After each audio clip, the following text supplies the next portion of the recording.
You know, which teach them #1 intellectual blogging panel on the YouTube channel. Good night, peeps. Let me know if you are hearing me clearly. Let me know if you are hearing me clearly.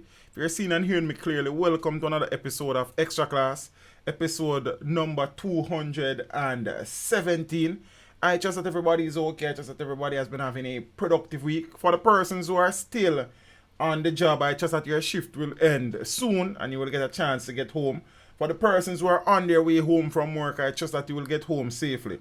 But for the people who are at home, we're ready to listen to each other about some things we have at Jam Down, Jamra, Jamaica Land We Love, Land of Bob Marley, Usain Bolt, Vibes Kartel, Buju Banton. Somebody say, oh, I left out Marcus Garvey, Shelly and Fraser Price, Elaine Thompson, Portia Simpson Miller, Babsy Green Johnson, all it more people. Peeps, manners and good night. Hope everybody alright. You know what I mean? Soon circle. Kaboom! Teach them! Always make sure the message reach them. You know, which teach them the #1 intellectual blogging panel on the YouTube channel. Hey, yo, hello. Like, subscribe, and don't forget to click the notification button. Hey, yo, we always up to something. Teach them. Hey, yo, hello. Send the message and make it reach them. It's teach them. Right here. Warlord representing.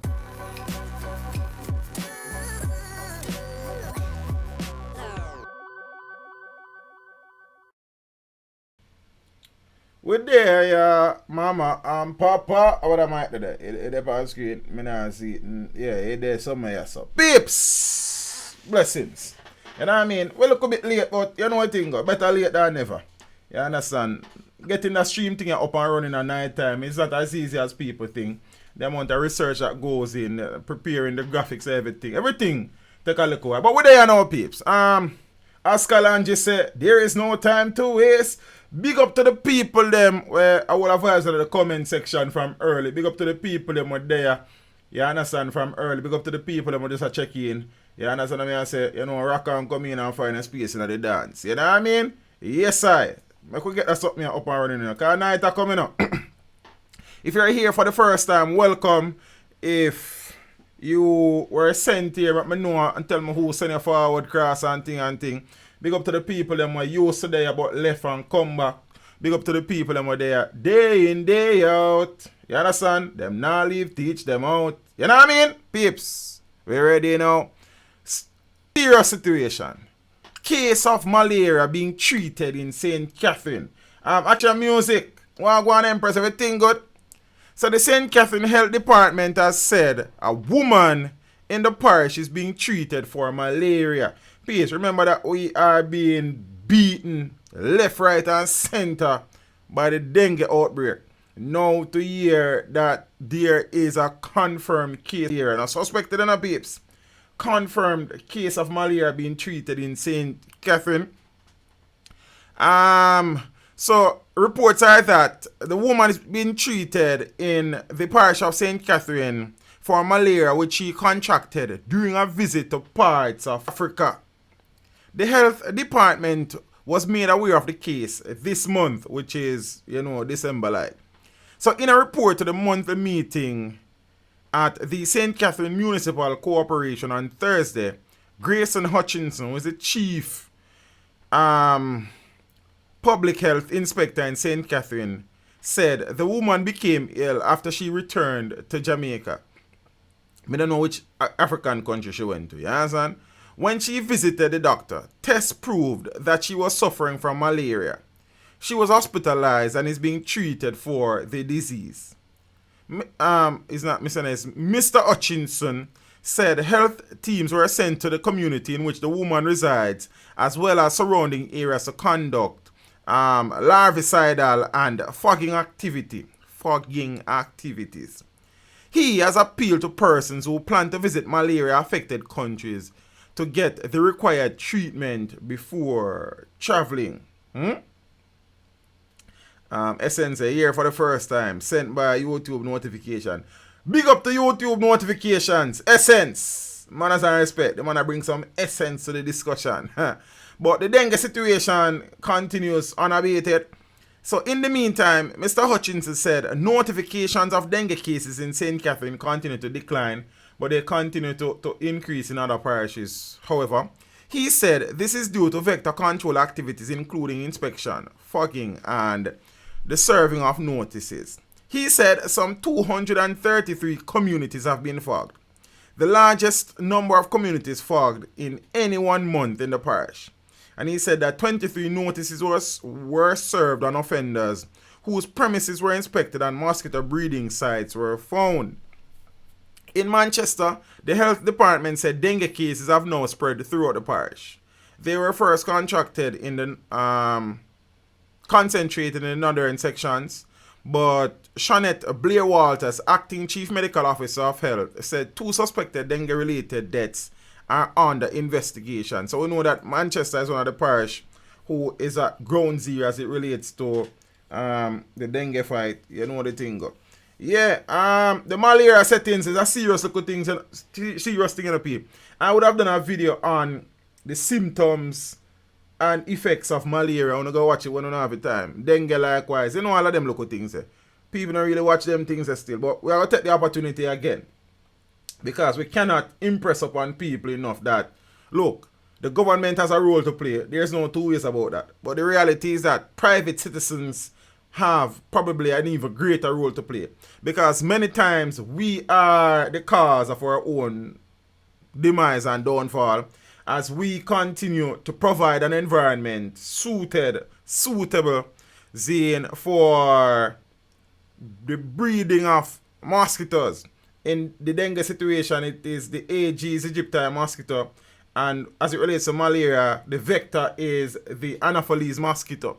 So we need to take greater care, and we need to treat with importance our immediate surroundings and environment, and try to eradicate any area that will facilitate standing water, rainfall and get some water in some tire and some pan and some drum and all sort of something. Bore some more in the drum them. Bore some more in the tins them. You understand? That's what they all tire them. All of them look at things that peeps. We have to take care. For the people that live in some places where often like you have to mesh your windows, family. You understand what I say? If you have to leave your windows open at night time for getting some cold breeze, mesh your windows there. You understand? Sleep on a mosquito net if necessary. Peeps, we have to try. We have to help the situation. Don't. Yeah, man. You know, say a portion of things are going on here there. Like, so many things happen since the start of the week, where you really and truly just can't bother no more. You would have realized that I don't do no individual video about Dover. I don't do the individual video about Steertown. I don't do no individual video about Constant Spring. I'm tired of that foolishness. I can't bother. Last night when I came home, yesterday when I came home from work, I just beard, Zane. I would have accompanied the missus to the doctor and come home and I go sleep. I'm not even interested for doing no video. I just tired of that foolishness. You understand me? I say mentally, Zane, I don't know.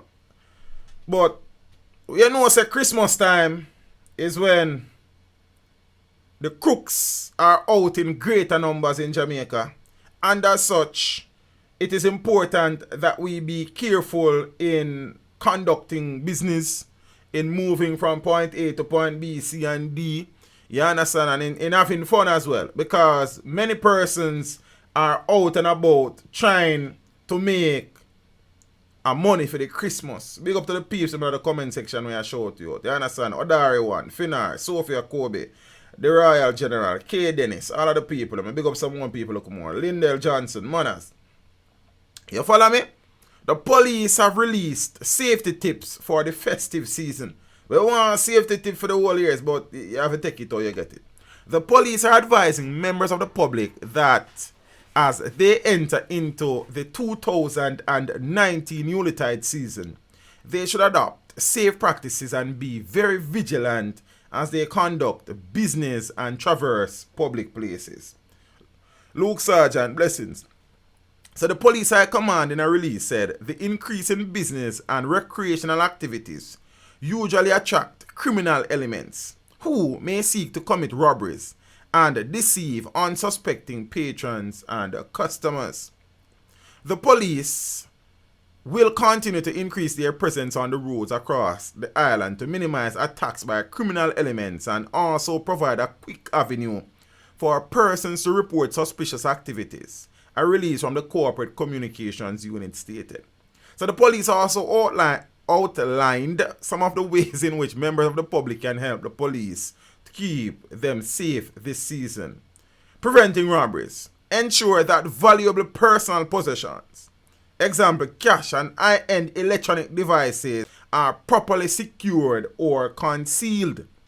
If you intend to conduct business involving large amounts of cash with someone, feel free to do so at a police station or some other safe location. For example, the man when you sell car or buy car, if somebody sell a car and it's at a car lot or a car mart, go one police station, go do the exchange. A simple maths that. You understand? See? Show there now. Yeah. Avoid wearing excessive jewelry. Peeps, are them same thing I normally tell you at the end of the stream, you know. Keep on the phones in on the pocket or on the back. Walk with only the cash for your need. You understand what I say? Load the whole heap of gold chip. It come like a me right this and but not me right here. Probably police them watch the stream. Big up on yourself. Avoid wearing excessive jewelry, particularly gold, especially when walking in areas with high pedestrian traffic. Because you walk through a crowd, that man just grab your chain and run down. You know? You understand what I say? Mr. Bake It. Blessings in the family. Go and bake it. A Christmas a come. You understand? Always ensure that your house and car keys are easily accessible to minimize the time it takes to enter homes and vehicles, the police release said. The police also urge citizens to walk in well-lit areas and avoid walking alone. If you think you are being followed, trust your instinct. I always tell you that. Always follow your instinct. If it feels wrong, it is wrong. And proceed to a crowded area. Maintain your vigilance and seek assistance, the release stated. Do not leave valuable items on motor vehicle seats or area within the vehicle that make them visible to passers-by. Avoid taking large sums of money to and from the bank or directing employees to do so. Employ a reputable security service to handle deposits to financial institutions or seek the assistance of the police. Persons using automated teller machines are also urged to be vigilant and protect their debit and credit card information.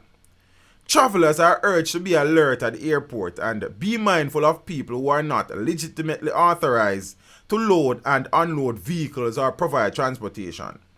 If you believe you are being followed, proceed to a busy location and contact the police immediately. Now, safety at home. If you can, invest in safety features for your home.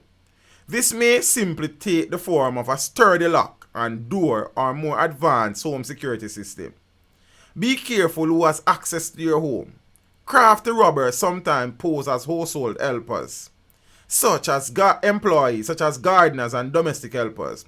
Then use the opportunity to steal items from your home. Since children might be home for the holidays, teach them not to speak to strangers and shout for help if they feel unsafe. Also, teach them to never give out personal information and how to contact the police. Always leave children at home. You can always leave children at home. Zin, you can instead leave them in the, don't leave children at home, they should say, alone. You can instead leave them in the care of trusted relatives or responsible caregivers. Transportation, that's something along saying, peeps. I'm want to listen, peeps, share the stream from Facebook, Twitter, Instagram, WhatsApp status, and if the whole family watch a stream on one screen on a topic, everybody watch on their own phone. You understand? Then what happen? My face can't fit on the rest of the device in my house. Big up on yourself. When taking public transportation, especially taxis, always remember to note the license plate. Yo, me and genius, you know?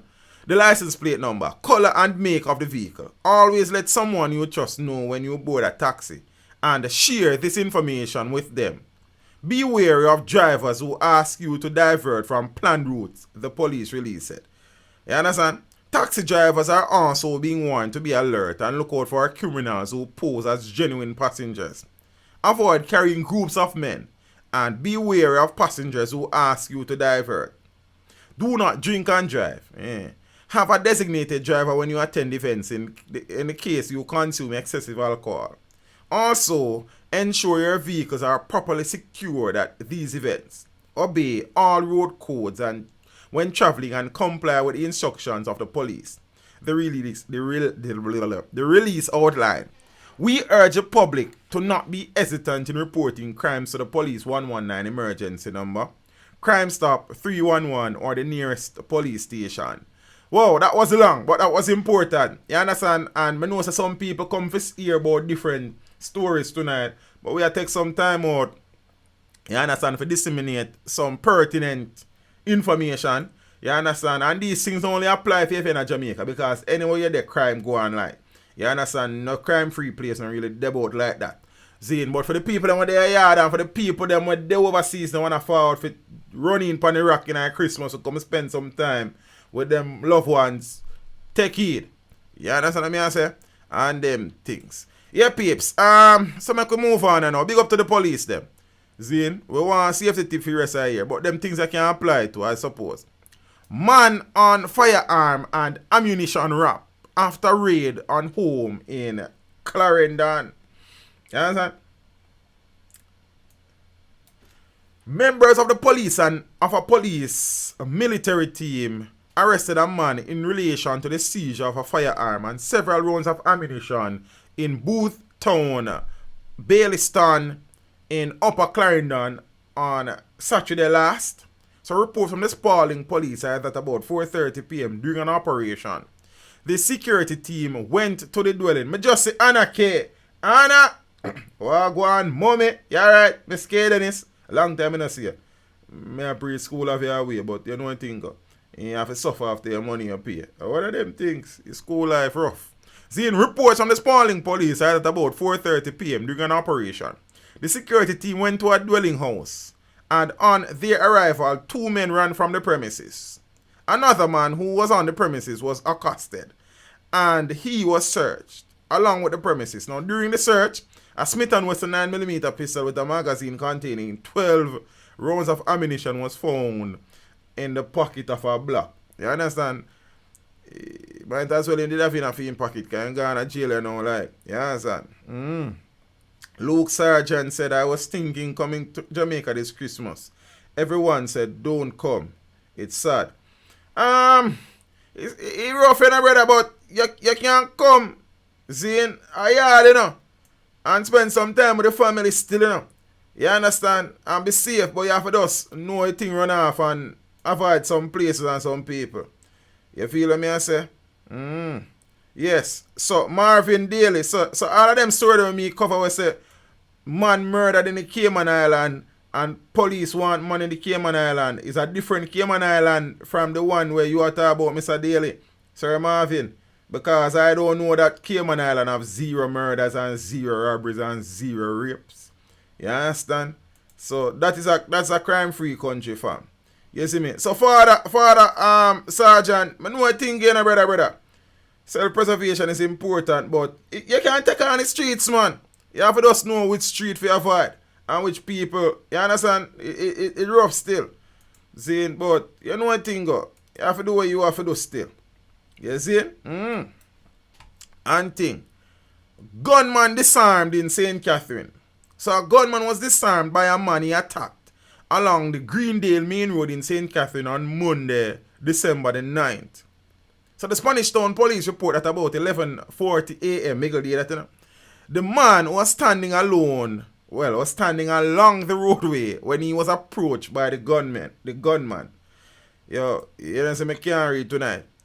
A confrontation reportedly ensued between the two, and during a tussle, saying the gunman was disarmed and forced to beat a hasty retreat. The police were summoned and the firearm, a Browning 9mm pistol, was handed over to them. They have since launched a manhunt for the suspect. Father Raymond, big up yourself, you know, brother. You know what I think, you know. Manners and respect, you know.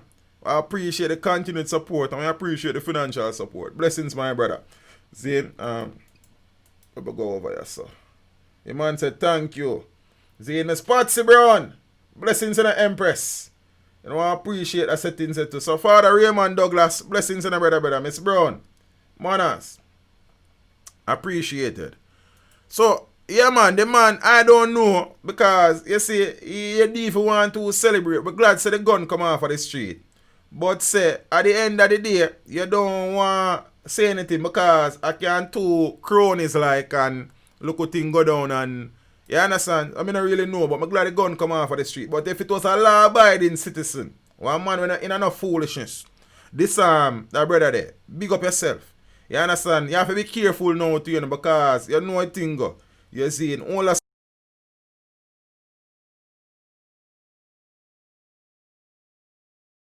man. Testing one. So it clap them now. Teeth, something. Have your emotions up.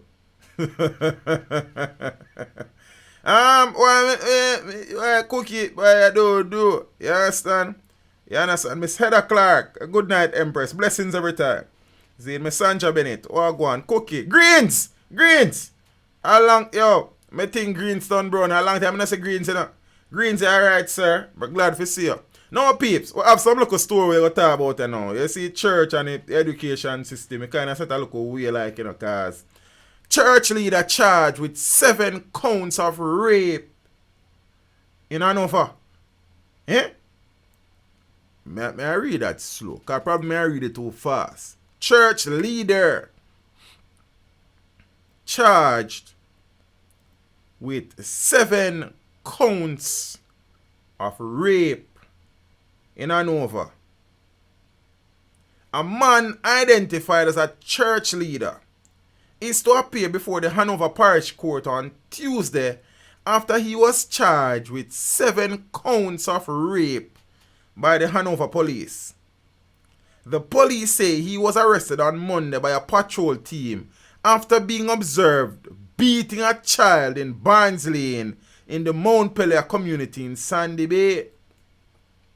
The police say after conducting follow-up inquiries, the sexual misconduct allegations came to the fore and detectives from the Hanover Center for the Investigation of Sexual Offences and Child Abuse were called in to bolster the investigative team. According to the police, investigations turned up several allegations of sexual misconduct concerning children in the community. After collecting several statements, the man was subsequently charged by the police.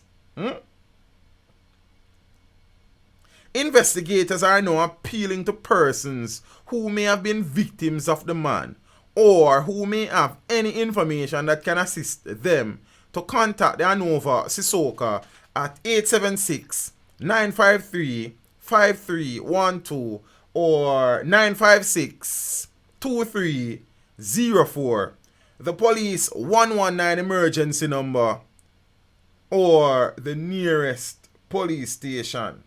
Miss Brown said that should not surprise us. That is so true, Miss Brown.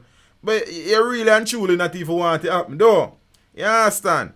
I don't know when them say church leader if they mean say him is a pastor or a deacon or, you understand? But them say him is a church leader. See, Miss Eileen Walters. Me there talk about Miss Eileen Walters. Ellie London. Big up yourself, you know. See, me I pretty look like a you from far, you know. Then no must you like. Then me don't know nobody else look like a you. Big up yourself, you know. Yo, Ellie gone to what? Yo, big up yourself, Mrs. Walters. Simple sin. What go on? You see? Miss Gazanella, good night. Yes, sir. Peeps, the man has been charged for 7 counts of rape. The man was observed by a police team beating a child. Was he beating that child in an attempt to rape that child? How come the police them just get wind of all these sexual misconduct incidents? Suppose the police they never did a drive past when him did a beat a child, yeah. What would have happened? This child would have probably been raped and he would have been an 8 and then him rape somebody else and all of these things. You understand? I mean, I know your answer. See? You know, me say me for check for Miss Bernadette George, and me don't get around for check for her. Somebody when in the WhatsApp group remind me after the stream or tomorrow for check for Miss George, if me not remember. Because I don't remember seeing her on Wednesday night. I'm gonna think me I see her in the stream since that. So I'm gonna know. I hope she alright though. You understand?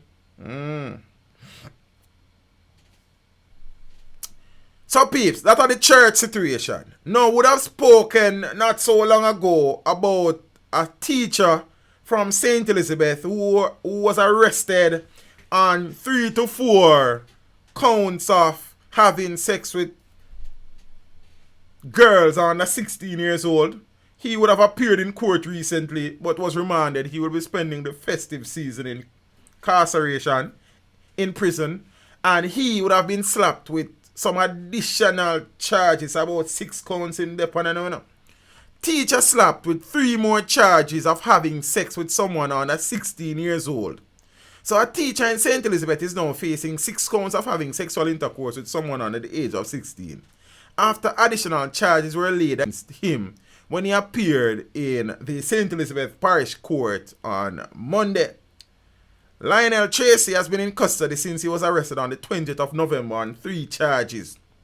So the court was told on Monday that he's under investigations for 3 other cases, and he was further remanded until the 27th of January. When the court was told that the case files were, the court was told that the case file were incomplete. So when another attempt of bail will be made when him go back to court, the thing I said. So the teacher was arrested following complaints that he was engaged in sexual relations with students at the school where he is employed. You understand? So he has been charged with 6 counts. Them still investigate 3 more. So 6 and 3 and 9. Boy, I mean I know. You understand? He might play some dangerous game. For that G, you know some site and message you send can give me, bro. And I don't get to read it yet. You understand what I say? I don't Essence say, I deal with that G thing and then I come to Essence. See? Big brother, a man say good night teacher and all. I am here, but the internet keeps kicking me off. So there might be delays in my responses. Also teacher, I sent you a WhatsApp message. Yes bro, you know me start the message one at a time. But I don't set eyes upon said message yet. You understand the Rasta man talking. I'm glad to see you, brother. Because I know if I see you, seeing things are not as bad as they have been or could be. You understand what I say? So big up yourself, bro. Peeps, you don't know, Father that J, you understand, is a man that I have immense respect for. Seeing one of the viewers will come on the channel and you know what thing go. You understand? Bring a different perspective, seeing a different level of reason and rationalization and logics to the discussion. So really and truly appreciate that, brother. Big up yourself every time. So I go cite up the WhatsApp message and give you back a 1 link. You know what I mean? And them something there. Hold on the piece, cause you know Father that G supposed to be a something there. A moderator, but say right now, see, man nah see him with no blue spanner. You understand? Well, we fix that one of them time. But that, I'm glad to see you, brother. Big up yourself every time, you know. You know what I mean? And thing. Yes, I. So now,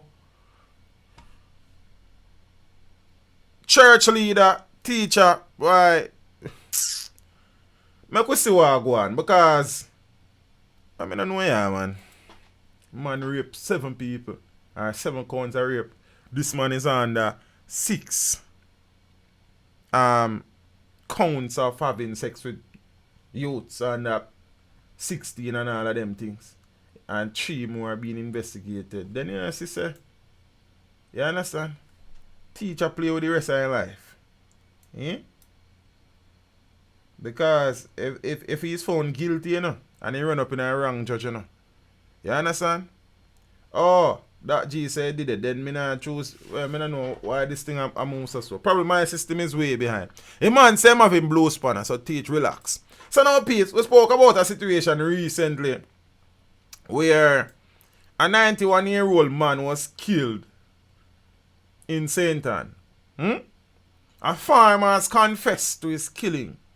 So, suspect charged for killing 91-year-old St. Ann man, and some whole heap of foolishness are going to St. Ann, you know.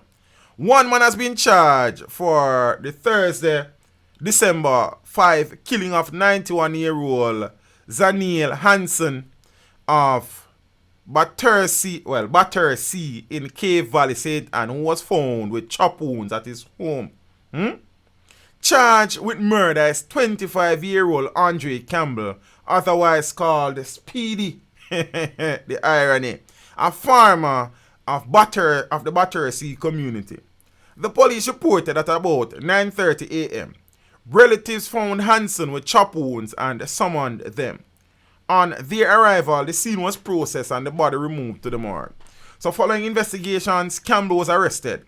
He was charged after a question and answer session was conducted. A court date is yet to be set. There's another article which says that he would have confessed to say murder. You understand? And I don't know what kind of rationale, what kind of a reason could be there for this man to kill a 91-year-old man. See? Mr. Da Clark, you know, I don't know the situation, but whether you can get the sex or trade the sex, the rules that governs the country says that a girl or a boy who is under the age of 16 cannot consent to sexual intercourse, as the age of consent is 16. You understand? So, you know anything go? See? Now, peeps, one story where me read the story, me analyze the article, and me I think about it from a father's perspective. Zane, me I think about it from a socially conscious citizen's perspective. Me I think about it from a male's perspective. And me I think about it from a legal perspective. Me not a legal training, see, but then we can think about it said way. You know what thing go. Old Harbour father allegedly kills a 22-year-old man for having sexual relations with his 13-year-old daughter. A man from Old Harbour, St. Catherine, who has been on the run for almost 6 months, has been charged with murder after he allegedly killed another man who was reportedly having sexual relations with his 13-year-old daughter. Dead is 22-year-old construction worker Ronald Reynolds, otherwise called Dan Dan. Dan Dan name was a problem. You understand? From Old Harbour in St. Catherine. Charged with his murder is 36-year-old upholsterer Dennis McLean, also from Old Harbour in the parish. Reports are McLean's 13-year-old daughter allegedly complained to her father that Reynolds was having sex with her. What do you mean having sex? Was she raped or was she... I don't know. There are so many dynamics to this story we're missing, we're not sure about. Reports are that McLean's 13-year-old daughter allegedly complained to her father that Reynolds was having sex with her.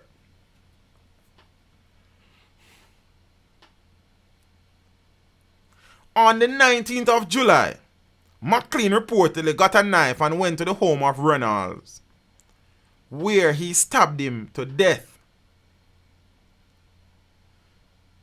He evaded capture from the police for 6 months, but McLean was eventually caught following an operation in the Churchman community of Old Harbour. They're very near to home.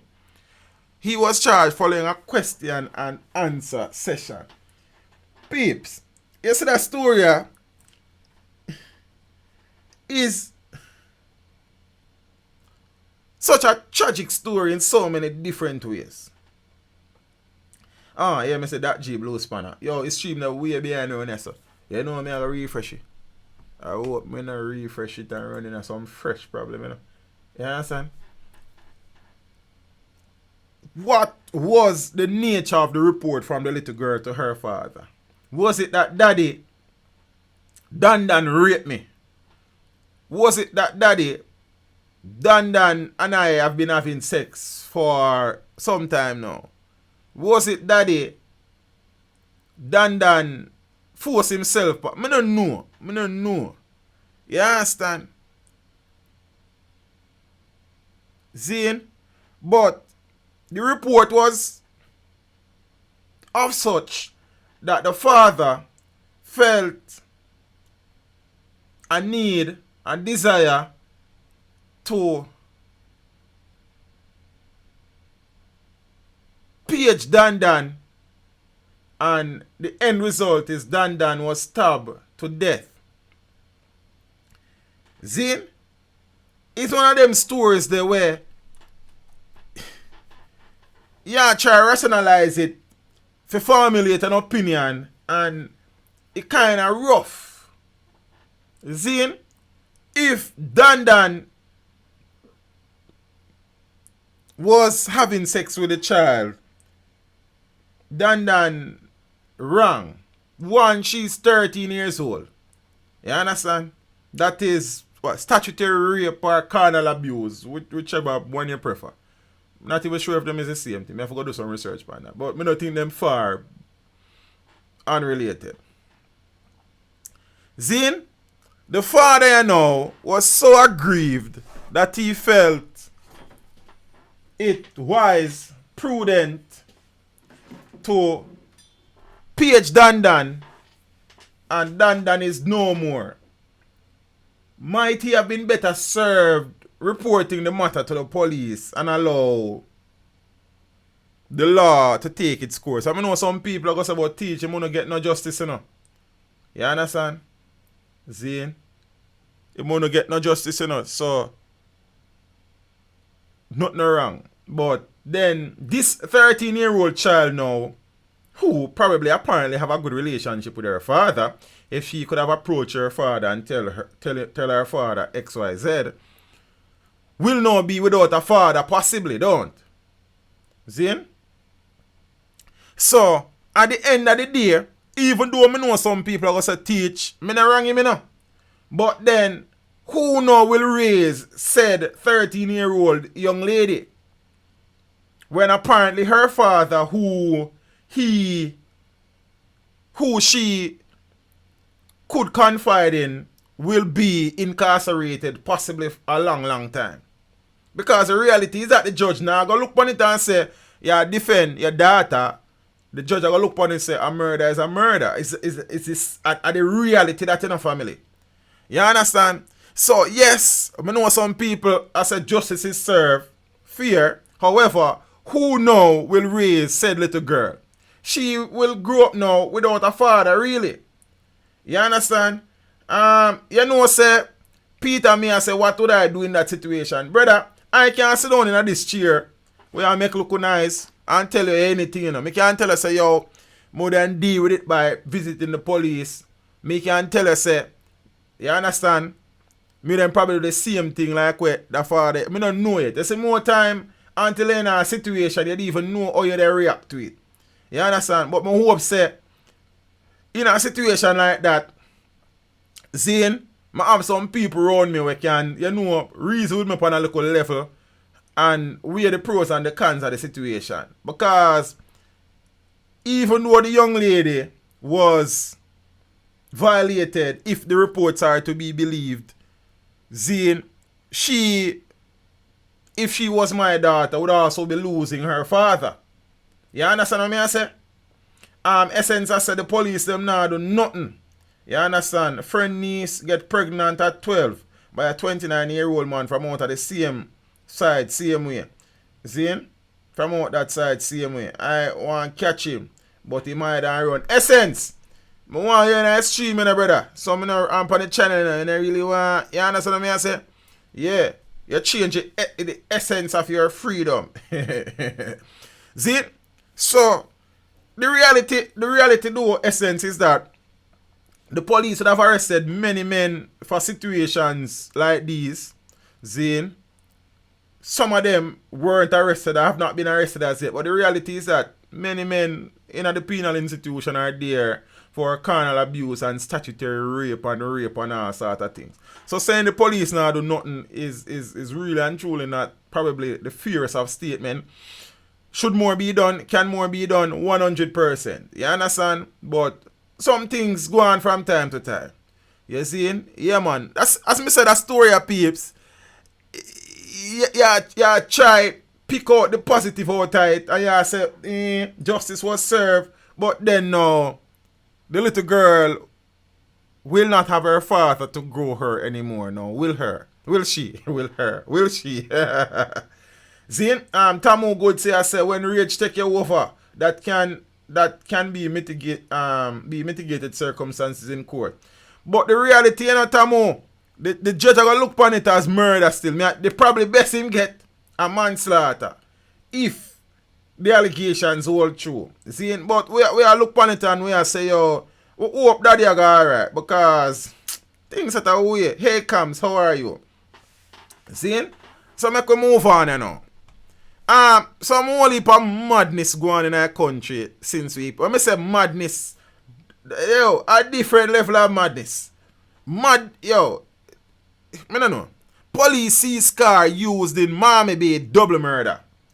So detectives are now hunting for gunmen who carried out a brazen daylight double murder at a beach in Miami Bay, St. Anne on Sunday morning. So right now you can't even go a beach. You understand? Because of this the badness I reach. You see? Police report that O'Neal Winter, 32, and Jamil Ellis, 24, were on the beach when men drove up in a Toyota motor car. The men exited the vehicle and pounced upon both men, shooting them repeatedly. Both died on the spot. Police were quick on the scene, and in the gunmen's bid to escape, the vehicle they were driving crashed and they were forced to make their escape on foot. While the gunmen escaped, the police seized the vehicle. Seeing, they say we are going to make some headway into the double murder. Well, according to one cop. I don't know if it's an Axio or it's a Tida. You understand what I say? See, when you say Paula Llewellyn for give him a plea deal. See, she's giving man 20 years of murder and 3 to 10 years. Man with 20 murder, 3 to 10 years. Alright, brother. Yeah, so the police that was quick on the scene. You understand? I don't know if the police them did their beach or them did their guard the beach, but them did them near. You understand? And when the two man them shoot the two man them, you understand? And I try to take with themselves. The police them side to go on and circle them. See? And the police would have been doing some good work recently. I remember a man who was shot and killed at a rest stop in Jacksall, St. Anne. The vehicle of the alleged killers was intercepted and them crash. You understand? And a couple of them dead like and them something there. So the police them are going with a little thing. There was a little movie settings on Constant Spring Road the other night. We soon get to that. Police appeal for calm in Steertown, St. Anne, following double murder. Remember, said there was a double murder upon one beach on a DB, you know, then you have around a Steertown.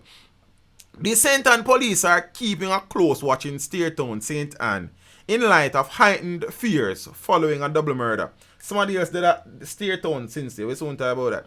2 male residents were shot on the beach. So people are suggesting that it is related to Wagwan.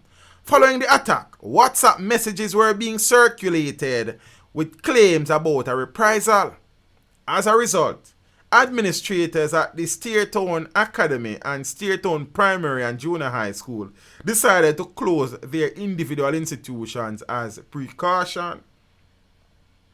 The police have since dismissed the WhatsApp messages and urged persons to desist from spreading false information. The St. Anne Divisional Commander,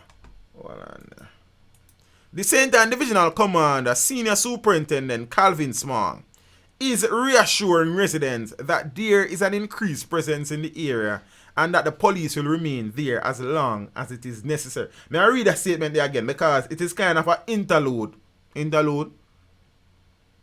That we I work with. To the next story. Preload.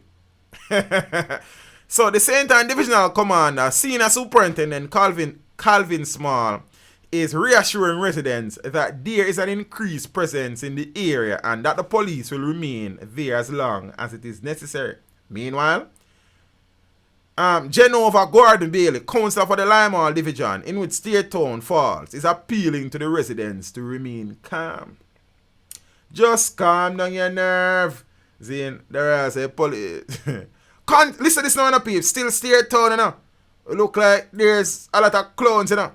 You understand? And you know, being from Senton, we know the mentality of the man them a Steertown. When I ask everybody from Steertown stay so, but enough man from Steertown stay so.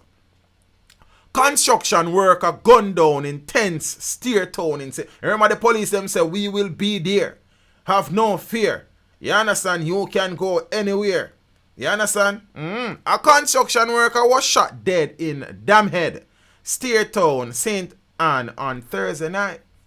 The deceased man has been identified as 46-year-old Vivian Scott of Marmy Bay in the parish. So reports are that Scott was sitting inside a Toyota motor car when he was pounced upon by armed men.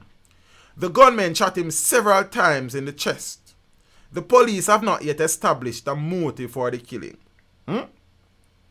So Steertown has been on edge following the killing of the two men at the beach there. So the deceased, the two men who were killed, were identified as 24-year-old Jamil Ellis, alias Munga, and 32-year-old O'Neill Winter, alias Pumba, both from Steertown. You understand? So them did up on the beach like 10:54 a.m. and you know where reside. You understand? Peeps, them story, boy, I don't know ya, man. I just read them and go to my bed. You understand? Alright, you know. 4 found guilty in 2011 St. Catherine double murder. See? Big up to the person who just dislike that stream. Them manners. Everything good. I think me have a look thing when DeAndre small girlfriend talk about it. You know that is Miss Paula Llewellyn. So 4 men have been found guilty of the savage murder of Charmaine Rattray and her 18-year-old daughter Joette Lynch. The men were slapped with life sentences in the Supreme Court on, well, yesterday. I think yesterday. If I not yesterday, yesterday. Miss Rattray and her daughter were chopped, shot, and beheaded in Lauriston, St. Catherine in 2011. Just before the sentences were handed down, an emotional relative of the victim told news reporters that my sunshine is gone. End quote. The relative's name and gender is being withheld, you know, for the protection. The emotional words were delivered moments before Kemar Riley, Fabian Smith, Rushane Golson, and Adrian Campbell were sentenced to life in prison. The Crown originally pursued capital punishment, but eventually reduced the charge to the lesser crime of murder. The sentencing hearing for the 4 men convicted of the chopping, shooting, and beheading of the mother and daughter started on a sober note. Joette was known as Crystal and Charmaine known as Gloria. But to their relatives, Joette was Sunshine. Fighting back tears, the relatives detailed the final fearful moments shared with Joette. According to the relative, it is still difficult to reconcile the gruesome act 8 years later. The relative said the decapitation of the woman robbed them of their dignity. The men who pleaded guilty are 37-year-old security guard Adrian Campbell, 28-year-old former representative of the Rivoli Football Club and assistant teacher Rushane Golson, and 33-year-old construction worker Fabian Smith. Through her attorney Tamika Harris, Campbell asked presiding judge Vivian Harris to remember that he admitted to his actions and pleaded guilty. Also, through Miss Harris, Fabian Smith expressed remorse. He apologized for his role in the murder of Miss Rattray and her daughter. And he asked the court to give him another chance. At what? Through his attorney, Lloyd Shackelford, Roshane Golson asked the court for mercy. But the ladies didn't ask the mercy family. Where was the mercy? Adrian Campbell and Fabian Smith were both sentenced to life in prison with the possibility of parole after serving a total of 88 years on both counts. But the sentences will run concurrently, meaning both men will serve only 44 years before being eligible for parole. Roshane Golson was sentenced to life in prison with the possibility of parole after serving a total of 92 years on both counts. But the sentences will run concurrently, so he will only serve, he will be eligible for parole after 46 years. 29-year-old Mason Kemar Riley was found guilty by a 7-member jury, having denied involvement in the murder. So the three would have pleaded guilty. This one, him saying no know nothing about it. But a witness told the court that Riley admitted to the murders during a conversation while they were in lockup. Through his attorney, Lloyd McFarlane, Riley said by virtue of going to trial, he has not accepted responsibility for the murders. But it appeared he was expressing regret the murders occurred. Riley has also been sentenced to life with the possibility of parole after serving 102 years in total on both counts. Concurrent sentences, so he will be eligible for parole after 52 years. Sanjay Dukalino was also charged with murder, but he denied involvement. A no-case submission was accepted by the court, allowing him to walk free. So on the night of July 19, 2011, armed men invaded the home of the two women and savagely murdered them. In handing down her sentence, the judge said, to say the women were butchered would be unjust. To butchers as animals are treated more humanely. When the sentences were handed down, Miss Rattray and her daughter Joette's emotional relative breathed a sigh of relief. Meanwhile, DeAndre and Craig Creation's girlfriend, Director of Public Prosecutions DPP Paula Llewellyn, says the relatives of the slain woman believe justice was served in the Supreme Court yesterday. You understand? This is what Auntie Paula had to say. The relative of the deceased who gave the victim impact statement, what was most important to me was when I spoke to the person, the relative indicated that justice had been done. What is also very important is that Jamaica sees that you have the administration of justice where we have the capacity to be transparent and for members of the public to see that once you have cogent, credible, reliable evidence being presented, then justice can indeed be done. A part of favorite word that cogent and the learned. Zin? So now, we're not done with Paula, Speaking during yesterday's sentencing hearing, Ms. Llewellyn said the aggravating factors in the matter outweighed the mitigating circumstances. She described the murders as sinister, premeditated, and a breach of the human rights of the woman. Hold on the peeps. Zin?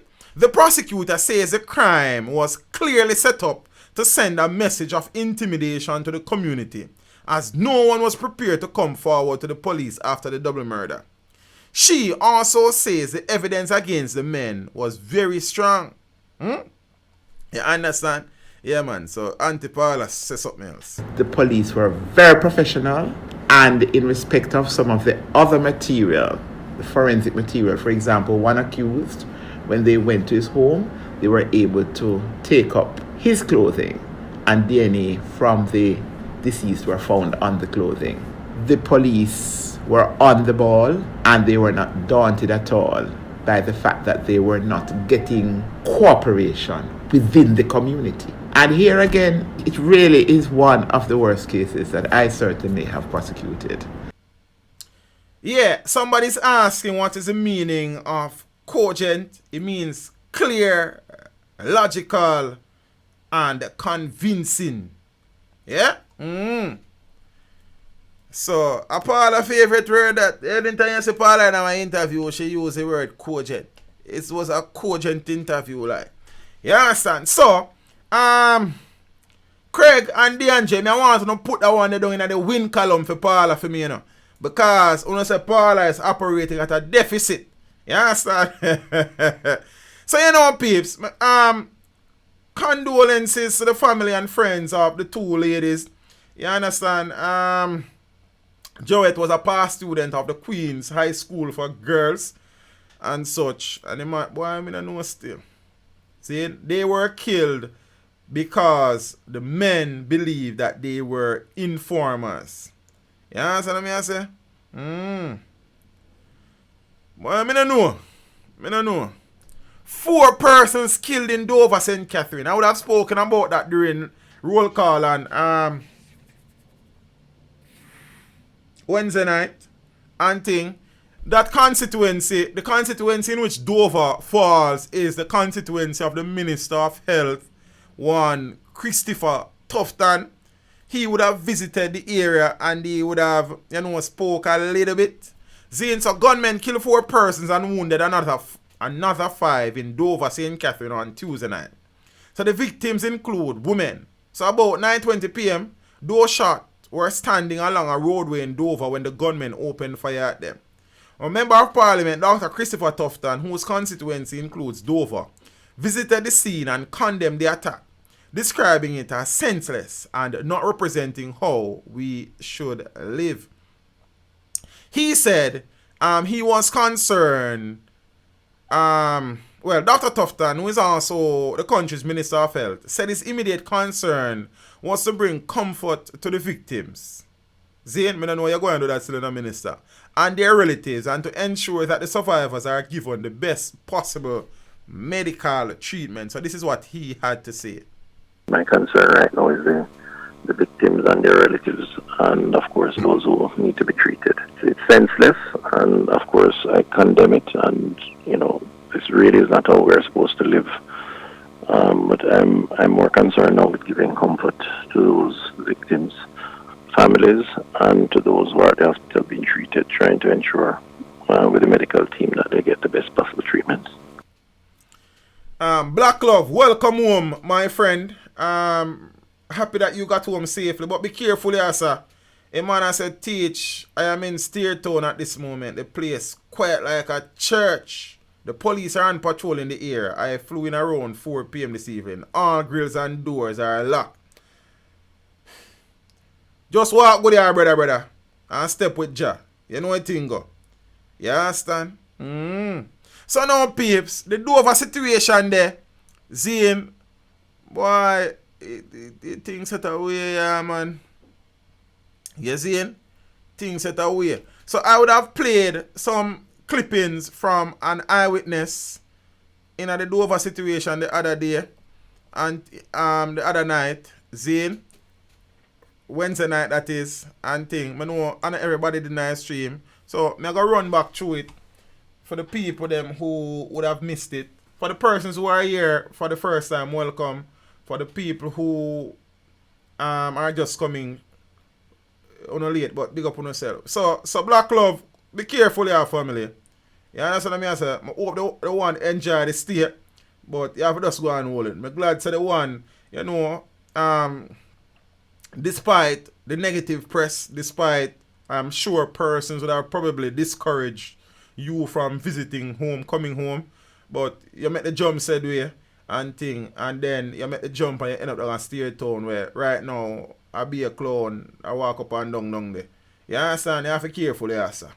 See, no disrespect to the law-abiding citizens in Steertown, but I grew up in Senton. I know Steertown operate from back then. You understand? And I ask nobody. I know the mentality of the man them at Steertown. You feel me? So peeps, survivor of Dover attack played dead to save her life. A survivor of Tuesday night's gruesome attack in the rural farming community of Dover outside Kidsontown in St. Catherine, West Central constituency, says she pretended to be dead to save her life. So the visibly shaken witness was among several persons in the quiet community who spoke with Nationwide's Turner Thomas on Wednesday morning. Big up Nationwide, you understand? Nationwide and kind of develop a little synergy, you know. You understand? A little relationship like. So we have to big them up, you know what I mean? 9 persons were shot in the incident. One of the victims, 67-year-old Gold Gladstone Grange, is a cousin of Culture Minister Olivia Grange. The others are 38-year-old contractor Marcus White, 46-year-old Dennis Price, and 42-year-old Patrick King. Everybody a big man, you know see? 3 of the survivors are still in hospital. 1 has been released and another suffered minor injuries that did not require medical attention. You know, the attackers left the community in shock. See? So it was a usual Tuesday night at the Cash Pot shop in Dover. It was after 9 and the members of the close-knit community were out in the square playing one of their favorite games, Loaded. Just a true double C. You understand? When 2 gunmen pounced upon them and started firing. The lady in these clippings though, I would have appreciated if Nation, I'm probably gonna need to say it to the Nationwide link, that her voice would have been, you know, muffled, distorted a bit, because you know what thing go, Jamaica is a funny place, you know. See? So a witness at the shop says several of the residents were shot immediately. And the man that died here, right here, he was playing Moody. Favorite game that just in time to show film show. But him back turned to the road. When they ran in, him back was turned to the road. So them shoot him and the guy, the 3 that got shot beside me and 1 that died, them was right there. 1 get shot in him hand and him foot, and the next 1 get shot in him foot. And the other 1 died. The other one that was here died? Yeah, the one that me lay down and like my head would rest on him belly, him died. The shaken resident said during the attack, she pretended to be dead to save her life. One night time, I don't know where them is, but I stopped my breath because I always hear say when man a shoot and something, if you pretend like you're dead. But my face was down. My face was down, and the man that get shot that died, my face was on his belly. So I feel when I breathe and I say, oh God, touch a pig, now I'm going to make it. I feel when I take a last breath because my head was on his belly. She says the gunmen left the cash pot shop and attacked residents who were at a bar across the street. I'm getting shot. I realize I'm getting shot because I feel the brother run for me and I feel my breathe hard and I'm not talk. But I still lay down my face on the ground because I don't know where them is and I don't want to look. Yeah, so when them finish, meanwhile, 2 over here, so 1 run over a bar and start fire up run over a bar too. So the blood stains at both crime scenes were a grim reminder of Tuesday night's attack. Patrick King and Marcus White died at the bar. Gladstone Grange and Dennis Price died at the cash pot shop. The witness says she ran straight home with her young child following the shooting. I heard somebody say, then gone, I still lay down. I still lay down then, and then I hear somebody bawl out over the bar say, help, you can't help, no, so and so dead. You can't help me, so I get up and I run inside the shop. When I run inside the shop and run when I back, I saw 3 of them and I hear somebody bawling in the bathroom, so I get shot. So I take up my little baby and run and The police are investigating at least 3 theories behind the mass shooting in Dover, St. Catherine. Head of the police's corporate communications unit, Senior Superintendent Stephanie Lindsay, says senior investigators have been dispatched to the area. The investigators are still trying to ascertain exactly what happened, because at this point we really don't know what motivated that incident. It is not the kind of incident that is associated with a community like Dover. So we just understand that it was men came up, the persons are still not even sure how many, and this just started firing shot, and one set of individuals, the shooting happened at another location where these persons were killed. At the moment, it's very critical within the first 24 hours for us to kind of see where exactly the investigation will lead us into this matter. We know that from the criminal investigation branch, they have dispatched some senior investigators to assist the local investigators to go into the community this morning and to do some further probing. She says the police are maintaining a strong presence in the The police, community. they are there since last night. I know the commanding officer and other senior officers for the parish visited the location. Up to this morning, they had a strong presence there, and they will continue to have that presence because one of the things that will be present is that a lot of fear. So citizens not knowing why it happened, so they are very anxious. So we are there. I will remain with them for as long as it takes to get them back to carrying out their functions in a normal way. So SSP Lindsay appealed to members of the community to come forward with any information that they may have. Critical for us now is whatever information persons have, no matter how trivial they believe it is, to share it with the police. If they're aware of any conflict that took place in the community that was never reported to the police, we need to know, because we know that in instances like these, this situation could stem from something that we could describe as very minimal, just a simple conflict not managed properly. So any information that they have, anything that they know how, if they're aware of anybody from the community who would have been engaged in any kind of conflict with persons outside of the community, we also need to know that as well. The Minister of National Security would have said that based on intelligence that he has, the shooting incident would have been linked to a gang feud that originated in the corporate area that would have found itself in the rural community. I don't know, yeah, man. I don't know. You understand what I say? I don't know. I don't know if I tell you, say. See, it thing just that way. See, you get from bad to worse in a piece, kind of done it, you know? A scene out of a movie. Witness on cassava piece. Gun battle. So a witness who the other night witnessed a shootout between a police team and at least one criminal is describing the incident as a scene out of a movie. So the daring gun battle happened in the Cassava Piece area in St. Andrew. The gunman was reportedly escaping the scene of a murder when his getaway car was intercepted by the police. So a security guard was murdered near Stonehill Square in St. Andrew. In responding to that report, the police intercepted the getaway vehicle along the Constant Spring Main Road near the police station. The witness would have spoken to Nationwide again. Nationwide is good things, you know. You understand? But them never change the brother voice. Them need to do that still. I'm going to make a recommendation there and thing. Zane, so this is what the witness had to say. So apparently, them go kill one security guard. Zane.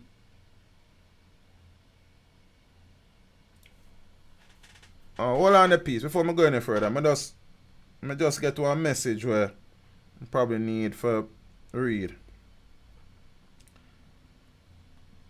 Teach, one of my classmates. Boom. I'm wondering if he can help me in locating my son, if he know him, because he's always down by Steertown. Oh, okay. Oh, I know what I'm going on. I understand what I'm going on. Alright, Mummy, me talk to you later. I think it was, like saying somebody is missing right now and you understand? But thanks for jogging my memory, because I never remember about that situation that you did anymore. Zine, so now, the eyewitness says it was like a scene from a movie. Zine, so what you are going on now? Police with guns firing and gunmen firing back, and it was a distance of about 100 yards. I couldn't see clearly. The one man scaled the wall and police even after them, and this was just a barrage of shots. In front of me, the person was so concerned. They had a small child in the car. They took the child out the car and came and laid down on the ground behind the car to take cover. So you could actually see men squaring off with the police in a shootout? Definitely. People just moving. So you had other people moving too, and you had, what was distinct to me was this person scaling the wall. We were in a bit of traffic, but when the shooting started, there was about 5 cars ahead of me that had stopped. Everything above that had sped away, and the road was now clear. It was just out of a movie, you know. In a bit risky, the driver of the car jumped over. Oh, so meanwhile now, head of the Constabulary Corporate Communications Unit Senior Superintendent Stephanie Lindsay confirmed the running gun battle. In a bid to escape, the driver of the car jumped over a perimeter fence adjacent to the police station. There was an exchange of gunfire there. Subsequently, the man changed his clothes, took off his clothes, because when they searched the scene, they found his clothing. He managed to escape. You hear that, peeps? The man with the police, the man shoot off, the man scale a fence and change him clothes. You understand? And take with himself. She says the police are following strong leads in the investigation. And SSP Lindsay is also dismissing previous reports that the Constant Spring police station was shut up. They went back to the location and searched, and they also found a 9mm pistol suspected to be the firearm that was used in the shooting incident. So that will become the subject of an investigation and ballistic testing. They also have in their possession the car that was identified as the car that was used in the shooting incident. So that's what happened. So there's now an active investigation going on, but I really want to categorically state that the Constant Spring police station was not shut up. Again, they have to heal up the police them who would have responded to the report of the murder in Stony Hill, managing to intercept the vehicle, the getaway vehicle along Constant Spring Road. I am also happy that in the exchange of gunfire, no innocent civilian going about them business was hurt or injured in the exchange of gunfire. The man come out of the vehicle, scale a wall, changing clothes, gone in yard. Jamaica to rotted. Ah, boy.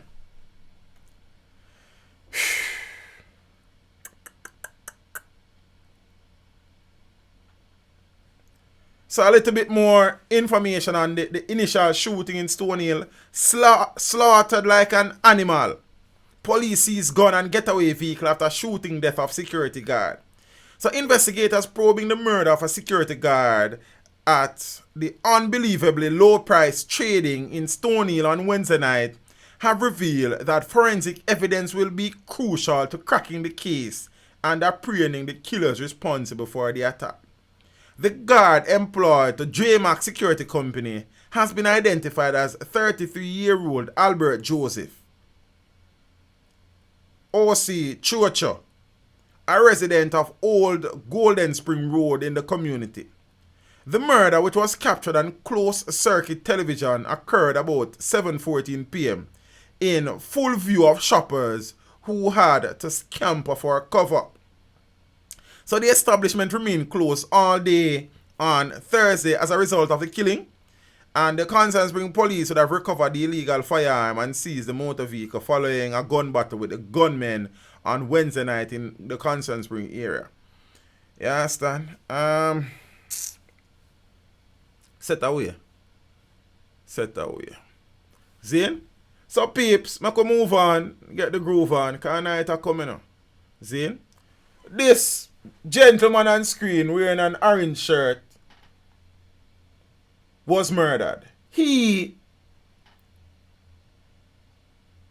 was an active member of the People's National Party affiliate group, the Patriots. You understand, which is the young people section of the PNP. Murdered PNP Patriot activists may have known his killer. But before we get there, so make we share something else before that. So PNP Patriots member shot dead on Chesterfield Drive.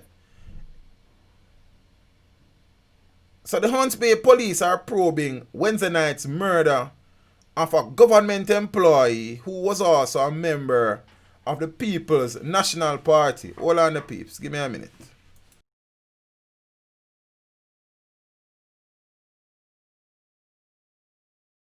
What we do here is go back.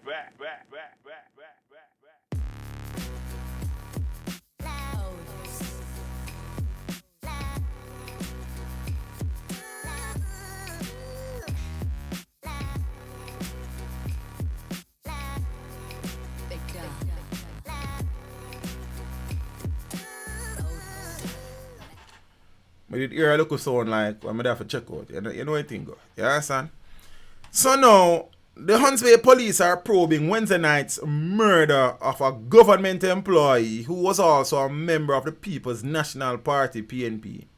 The deceased man has been identified as 44-year-old Kevin Brown of McIntyre Villa, an employee of the Ministry of Energy. He was shot and killed by unknown assailants on Chesterfield Drive, located on the outskirts of Seaview Gardens about 8:45 p.m. Residents heard explosions and heard him crying out. They summoned the police and he was assisted to the hospital where he succumbed to his injuries, a representative of the JCF said. Brown was a justice of the peace and a member of the PNP Patriots, the young professional arm of the PNP. President of the PNP Patriots, Omar Newell, expressed his sadness at the demise of Brown on social media. In a tweet, "This morning I woke up to the sad news of the brutal murder of a Patriot founding member, Kevin Brown, JP. He was dragged from his car and murdered on Chesterfield Drive. R.I.P. Kevin," Newell tweeted. In the meantime, at 10 p.m. in Mount Pelier, St. James, a vendor, Roger Fowler, was shot and killed by unknown assailants. The incident was the third in a span of 2 hours, as on Wednesday night, marauding gunmen shot a security guard dead at a Chinese wholesale in Stonehill. We talked about that earlier. You understand? So now, there was another article following that one in relation to the same gentleman. Zin, with the headline, "Murdered PNP Patriot Activist may have known his killer or killers." Law enforcement authorities have refuted claims that political activist Kevin Brown was pulled from his car and shot on Wednesday night along Chesterfield Drive. The police suspect that the 44-year-old information technology professional Zane was assaulted inside his vehicle. Remember that the president of the Patriots said he was dragged from his vehicle. The police are refuting that. Zane, it is believed that he may have known his attackers. Senior Superintendent Steve McGregor, who is in charge of the operations for Era 4, and who was a recent standing for Divisional Commander Superintendent Wayne Cameron in St. Andrew South, shed light on the investigation. The information we have does not support that he was dragged from the vehicle and shot.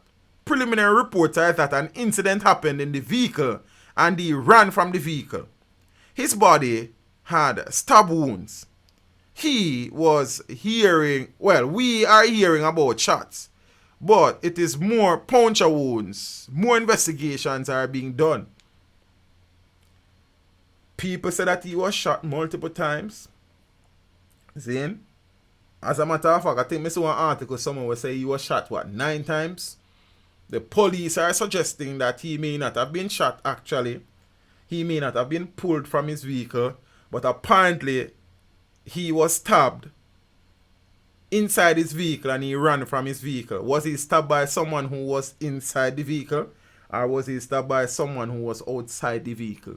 I do not know. Zane McGregor said that while the police were aware of attacks on motorists along Chesterfield Drive, those reports, based on preliminary investigations, have no relation to Brown's murder.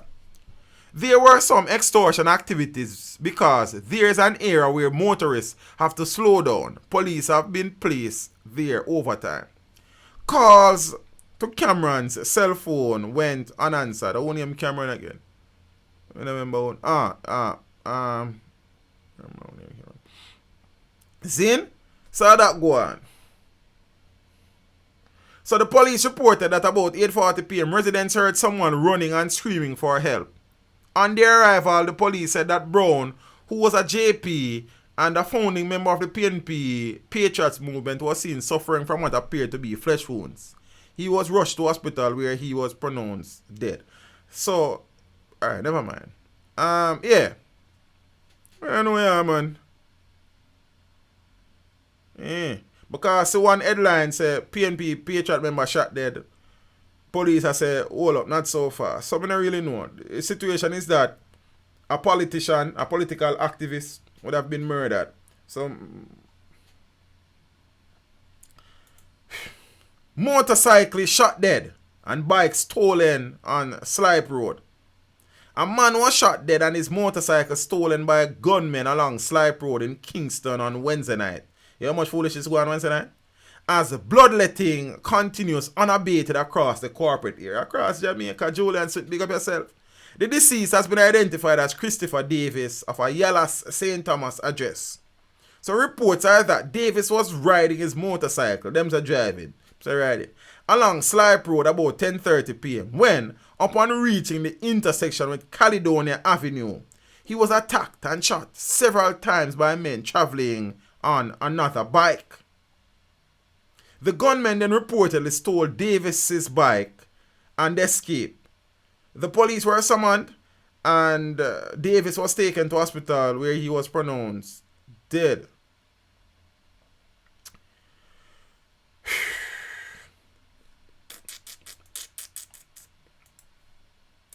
Ex-soldier loses appeal against conviction for killing his mother-in-law. A former member of the Jamaica Defence Force has lost his appeal against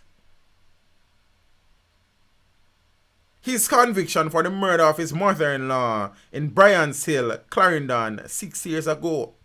Wilbert Price was charged and later found guilty of the shooting death of 45-year-old Maxine Ferran.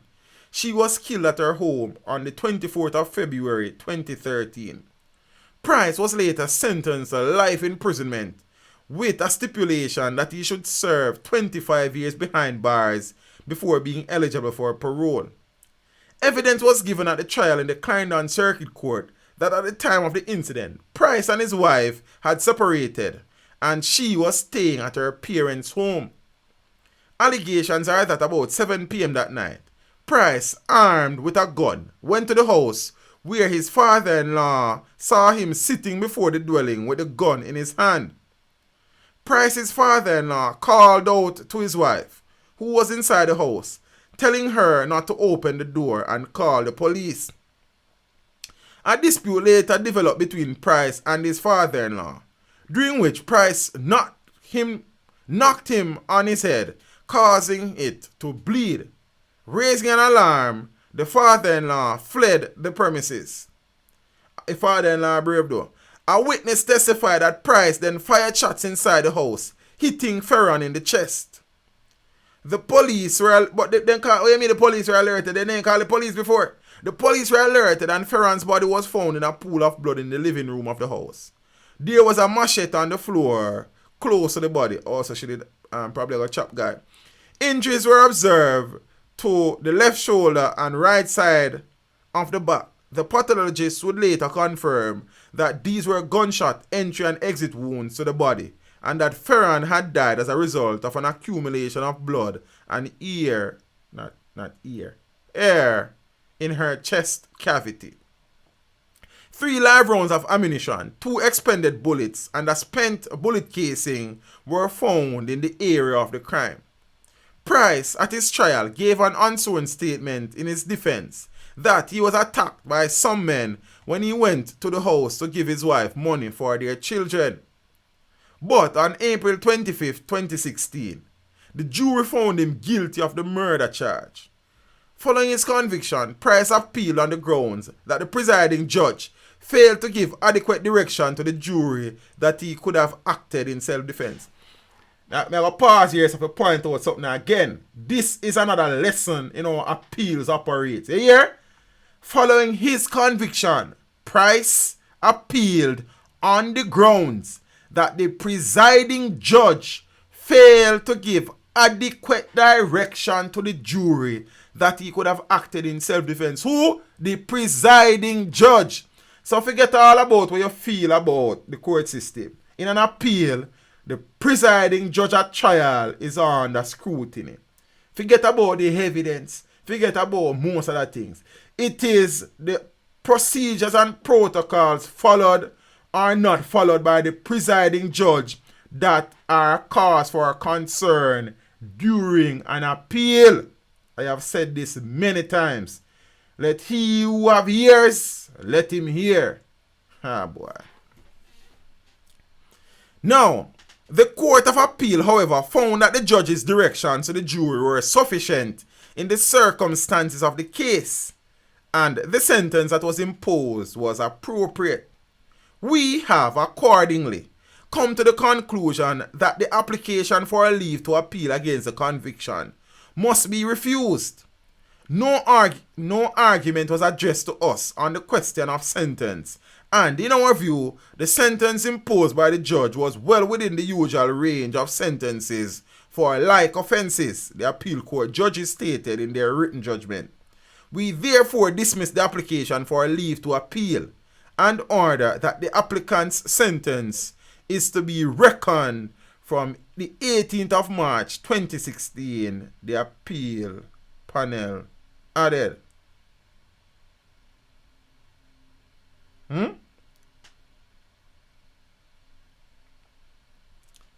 So now, yes, PodCap, an appeal have many concerns, but sir, as all I am saying, sir, is that the foundation of any appeal is generally, sir, surrounding the procedures, the directions or the lack of directions given by the trial judge. And sir, all you need to go and do is to do the research, sir. You understand? Zin? Yeah, man. So putting that out there. Mobile market mayhem. Robbers swipe millions from vendors, shoppers, as the corporation promises security for Christmas.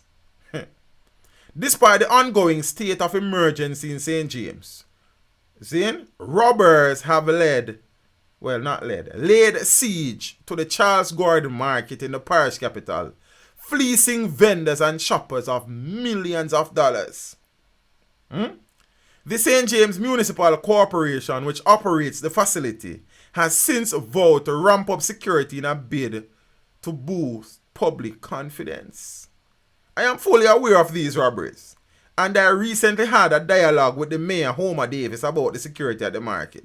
Gerald Lee, the Chief Executive Officer of the corporation, said, as we speak, the Mayor is in contact with the police, and a number of measures are now being put in place to address the crime situation at the market. I cannot discuss these measures with you at this time until they have been placed into operation.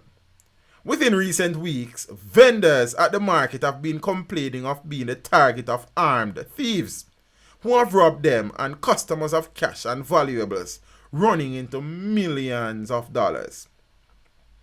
So Lloyd Bailey, a St. Elizabeth businessman, said that on a recent visit to the market, he had fallen prey to the thieves, who stole a bag containing more than $180,000 from his minibus. I was really shocked when I find out that the robber them break one of my pivot glass and open the door and thief the bag with the money, said Bailey. A vendor said the boy them I break out the glass, but them couldn't say nothing because them afraid of the boy them. Bailey said he was directed to make a report to the police post at the market, but discovered that it was closed. He said he subsequently learned that the post was no longer operational. Now, when the Gleaner News team visited the police post on Wednesday, it was securely locked and no police officers were on the market compound. A municipal warden at the market said that his colleagues could not challenge the heavily armed robbers. We have our families to think about, and we are not armed, the municipal warden said. The police are supposed to be there on the ground, but they have seemingly abandoned the post in the market. So we cannot put our lives on the line just like that. A number of vendors said they have been fleeced of sums ranging from $45,000 to $115,000 in recent weeks. As far as I know, police are supposed to be there. A police officer who requested anonymity because he is not authorized to speak to the media said, it is therefore a big surprise to me that the police post is not in operation. I most definitely will be bringing this to the attention of the superintendent. He said, the superintendent and the divisional commander is Vernon Ellis.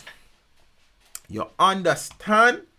Peace, we run through some topics, because you know what thing go. Night I come. You understand what I say? Miss Nadine Kerr, how are you? You understand? Big up to the peeps them in the stream. Big up to the people that like the stream. If you don't like the stream yet, like the stream now. And if you don't feel if you like it, not like it. You understand? Yeah, so you go. Everybody are big people. You see it? May I look for one fellow? Oh, fine fellow. Zin?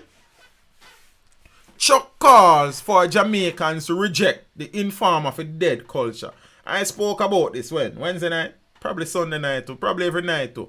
Minister of Justice Delroy Chuck is encouraging more Jamaicans to come forward to report crime and corruption in the country. You understand? So we kind of say some things about him one of them time and play something where I say some man for use plea bargain for call out some criminals and some other sort of people. See? So he was speaking at a child diversion sensitization session at Glistening Waters Hotel and Attractions in Falmouth, Trelawney on the 6th of December. The minister said persons must muster the courage to speak out and expose criminals and wrongdoers. Chuck emphasized that the indiscipline and the disorder that we see right across Jamaica must stop. He called for an end to the inform of a dead culture that permeates the Jamaican society. Instead, he said, Jamaicans should stand up for what is right and help put these criminal elements behind bars. Far too many of us want to live without being interfered with, without having to come forward. But that is not what life is. Life is about interaction. And in interacting, you are going to meet people who are abusive and also engage in wrongdoing. And when you see them, tell the police, Chuck said. In the meantime, the minister is encouraging Justice of the Peace and members of the Jamaica Constabulary Force, as well as representatives from non-governmental, community-based and faith-based organizations to guide the future generation. We need more of that. Even more so now, our children are not being guided by adults, but are finding whatever they need and support at the corner, on the street, and in various alleys where they should not be. Many of them, children, are there and need just that elderly parental support, which they are not getting. And this is why JPs and other stakeholders, your help is urgently needed. So a man said the informer for dead culture, you know what I mean, for dead. See, so kill the informer for dead culture. Is that what the man say? Yeah, son, peeps, a long time we not talk about Petra scam. We're going to talk about them a little and move on. Did Petra Jam mislead Parliament and the country? Did the sun shine today? Former general manager says the refinery submitted wrong salary in financial report and falsely claimed that he resigned. Oh, then we can find a picture with the general. Grindley. Gridley. I must have a picture for my system with the fellow. You understand? Come on, man. Yeah, see me and search a picture. Computer, yeah. More time. Can't bother with you, know. Boom. Them say a Grindley this. Say if Grindley a green. Oh, it's a document, it's not a picture. Oh, never mind. Former Petrojam boss Howard Mollison has testified that the scandal-scarred State Oil Refinery falsely indicated in a 2016 report to Parliament that his salary was more than $15 million and recounted how he was immediately dismissed after he questioned the discrepancy with members of the board of directors. Further, Mollison has given sworn testimony that Petrojam acknowledged in an email to him after his 2-year contract was terminated in July of 2016 that a media statement issued by the company claiming that he had resigned was incorrect.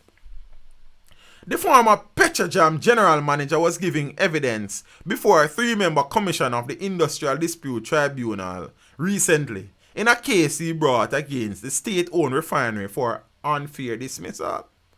He indicated that he was 1 year and 5 months into his fixed-term contract when he was handed a termination letter and wants the IDT to order Petrojam to pay him for the unexpired portion of his contract, as well as compensation for a loss of his health benefits, vacation pay, and performance incentives. He told the panel that Petrojam in the 2015-2016 financial report to the House of Representatives listed his salary as $15.3 million. Were you getting more than that? Asked President of the University and Allied Workers Union, Lambert Brown, who is representing Mollison. Less than that, the former general manager replied without disclosing the actual amount.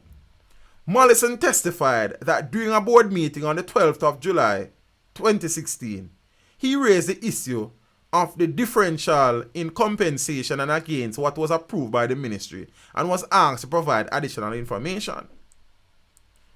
His testimony was interrupted several times by Angela Robertson, the attorney representing Petrojam, who objected to the line of questioning, arguing that it was taking the commission outside of its remits. There is no basis for this line of questioning. The commission has no jurisdiction to take this information into account. You are a creature of statute and you cannot go outside the statute, Robertson insisted. Please, me can't bother with for talking. Right now, it's not one next Petrojam thing. Me tired of them. You understand? I know me not hear nothing else about Petrojam recently. Me I watch and see. But see our next former general manager you like Floyd Greenlee in a some little thing. So I go watch and see what I go on. He was dismissed. He must say them should not dismiss him. Because he might ask question why them dismiss him. You understand what I say? Yeah. Now, I'm Ninja Man and I'm the real Ninja Man and all my dancehall fans. Peace and love. Peeps, dancehall legend, dancehall icon. Ninja Man was hospitalized. As I said, I would have shared this at the end of this stream on Wednesday night. I have not found any update on his situation or his surgery. Ninja Man hospitalized and was to undergo emergency surgery. So incarcerated dancehall veteran Ninja Man has been hospitalized with an undisclosed illness at a medical facility in St. Andrew. He was admitted to a medical facility about Tuesday, I think, or Monday or Tuesday. He has been complaining of feeling pain for a while now. And with the cold weather, he is in excruciating pain, so it had to be done. Ninja Man, whose birth name is Desmond Ballantyne, was sentenced to life imprisonment in December last year in the Home Circuit Court in Kingston. He is serving the sentence for the 2009 murder of Ricardo Johnson, OC Ricky Troupe. Seeing he will be eligible for parole after serving 25 years. So, I do not know if the operation has been conducted. And if it has been, I do not know how successful it was. I do not know the current situation of the entertainer, Zane. And we hope that the Gargan, if the operation would have occurred, is recuperating and this recovery will be steady and complete. You understand? So if I get any more information, you know, I share it with you. I just see somebody say about teacher cover every subject in their class tonight. You know what I think? You understand? See in action Anne-Marie Vaz loses her visa. So I would have done an individual video on that, plus I talk about it Wednesday night. Like her husband, Daryl, the Member of Parliament for Portland Eastern, Anne-Marie Vaz, has had her United States diplomatic visa cancelled. This has been confirmed in a media release by Daryl Vaz, Minister without portfolio in the Ministry of Economic Growth and Job Creation. Not only has the diplomatic visa of Mrs. Vaz been revoked, her application for a visitor's visa, which had expired, was denied on Thursday the 5th of December by the embassy. So the development follows on the heels of the announcement by Minister Vaz last month, saying that his diplomatic visa was also revoked. He was advised by the embassy that subsequent to the issuance of the visa, it had received information that he may be ineligible. As the wife of the government minister, Ms. Vaz qualified for a diplomatic visa. So the media release reads as follow. Let me say I can find the media release and put it back on my big head like. See, I got it, you know. We got it right here. What do you know that song there? We smoke the marijuana like we just don't care. We don't smoke marijuana. We don't smoke still, but we got it right here. See? Let me read from the release. So I can read from the release here. You understand? Boom. So. Based on, it kind of fine like, so I'm going to read it close like. Based on numerous media inquiries, this is to confirm that as a result of the revocation of my U.S. diplomatic visa, the diplomatic visa issued to Anne-Marie Vaz, which she would have qualified for as my wife, has been subsequently withdrawn. As it relates to her visitor's visa, which has expired, an application for a renewal was recently made, and on Thursday the 5th of December 2019, when she visited the U.S. Embassy in Kingston for her appointment, the visa renewal was declined. Mrs. Vaz is presently in the process of pursuing this matter with the U.S. Embassy in Kingston. We got it right? Yeah, I mean, yes, sir. Yeah. So now, at the time of announcing that his visa was revoked in November, Vaz said he would have been following up with the U.S. Embassy to ascertain why it was cancelled. I don't know if he followed up yet. You understand? He also stated that if he were unable to carry out his functions as a minister, he would resign from the cabinet. He's still in the cabinet. You understand? When the visa of former Energy and Mining Minister James Robertson was revoked by the U.S. Embassy in May of 2011, the visa of his wife, Charlene, was also cancelled. You understand? Anting. So, action ungrounded.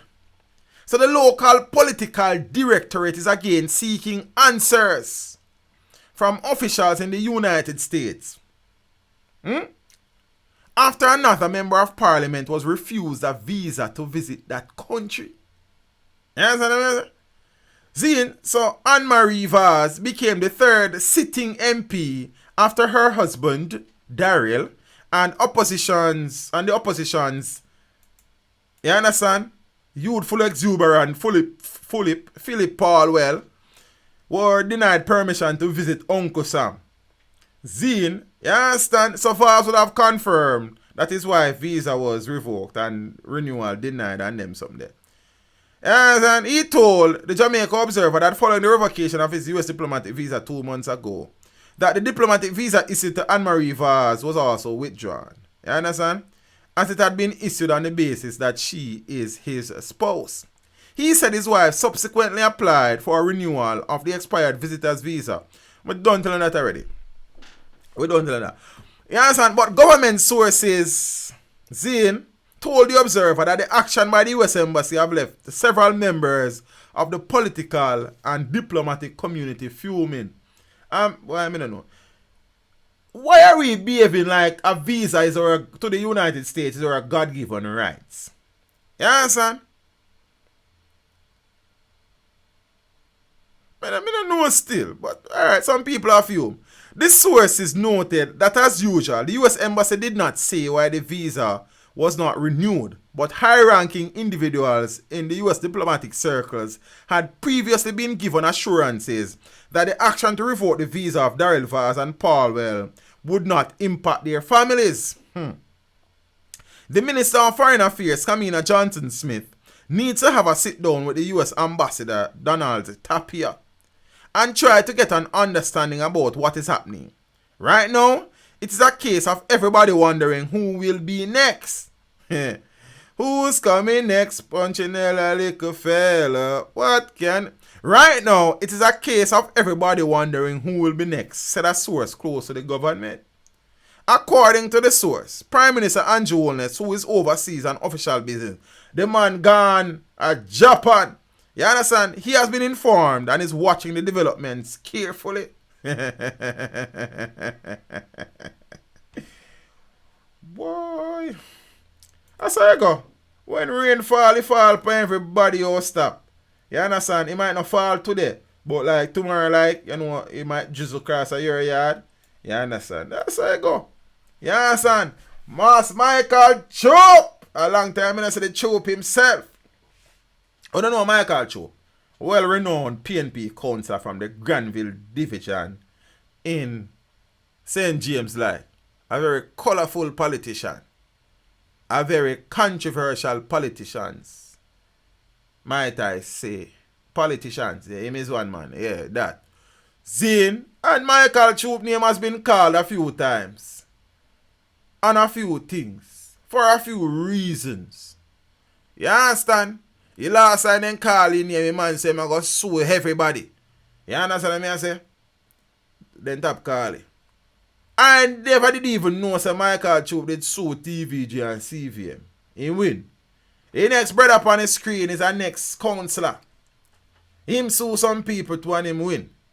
You understand? St. James councillors awarded millions in defamation suit against TVJ and CVM and also the state.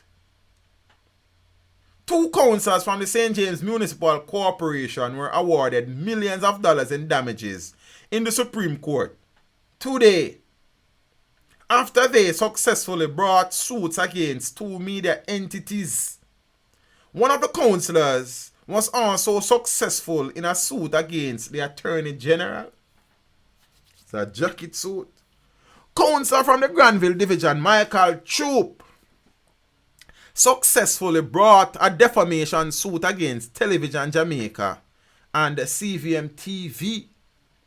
Councillor from the Salt Spring Division, Sylvan Reed, also successfully brought an action against TVJ, CVM TV, and the Attorney General.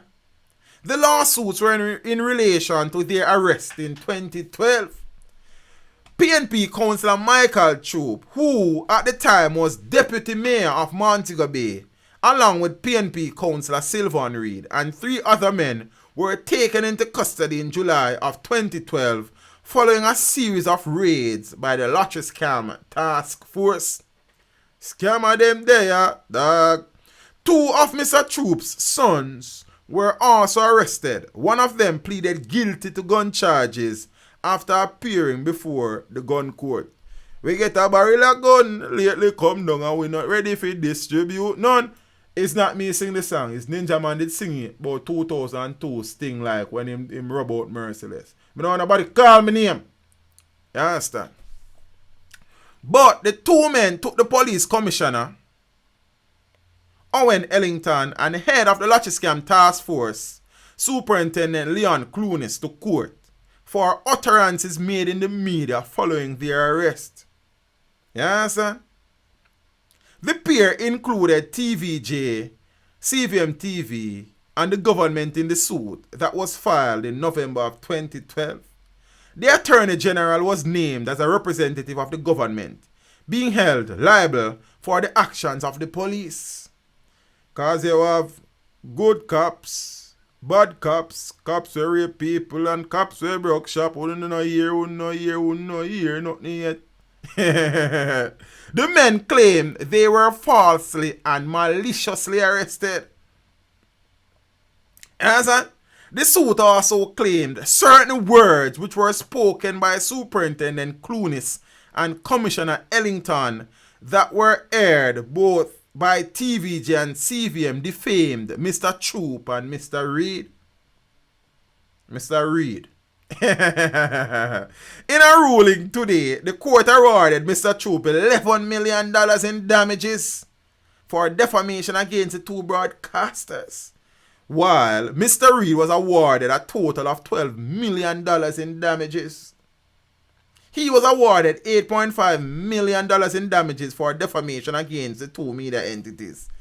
In addition, he was awarded a further $3.5 million in damages for false imprisonment and malicious prosecution against the government. Reacting to the verdict today, Mr. Reed says his life was upended by the claims. But he says he has been vindicated. You understand? I got a few things and a few people, you know.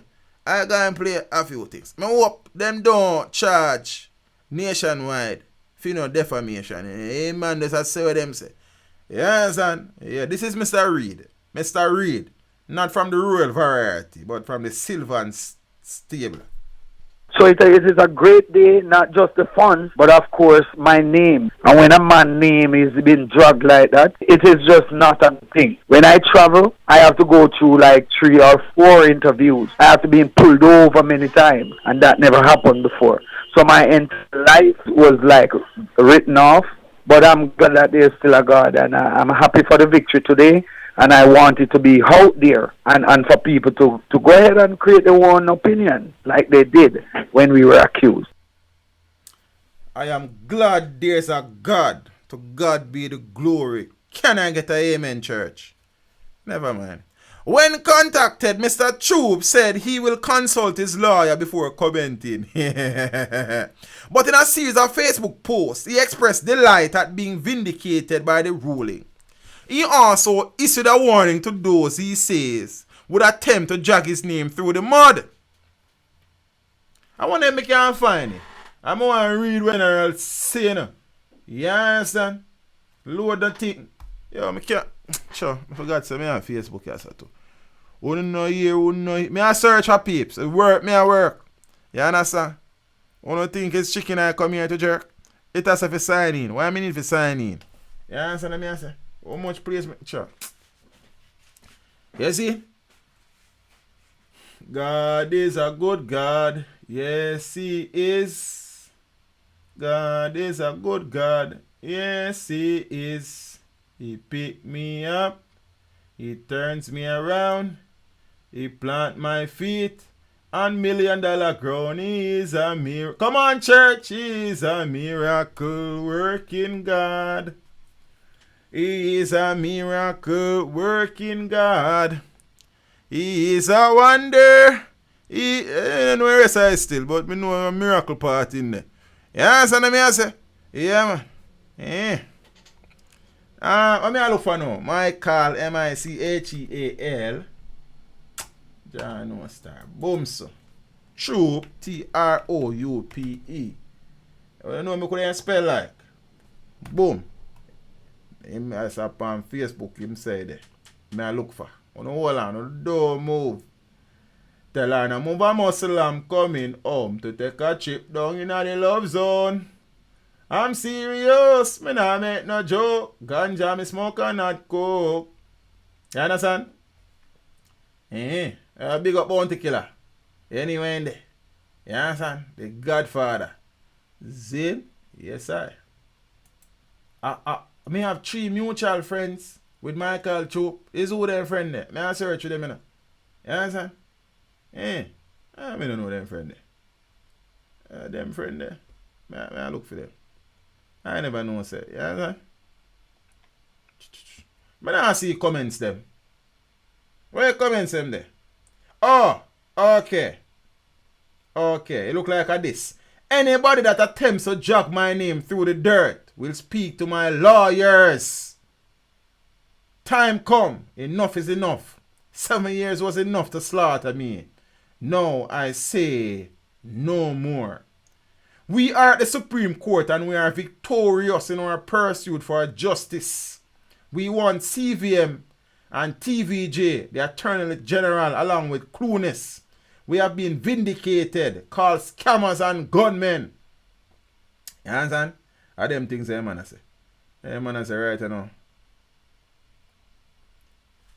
Are different mates. If you call me name and try me or defame, then my lies are going to circle your lane. Because if you don't foolishness, we not take no blame. We not play them game. So, from my name, you should refrain. Yo. Bar Association accuses Security Minister of bringing legal profession into disrepute. You understand? I think me have a look at thing, cause yo, we full of things, you know. And we got the good things, them. The good things. I say the good things, them, yeah. Teach them got the good things, them. You understand? A party tonight, you know.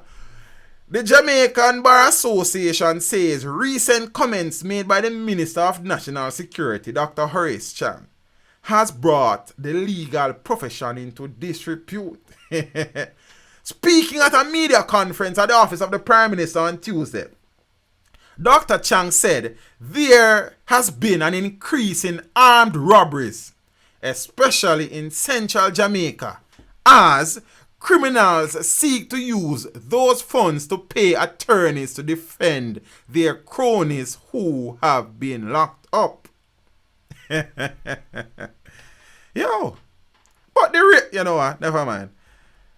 It's not everything good for eat, good for talk. I don't trust no shadow after dark. You understand?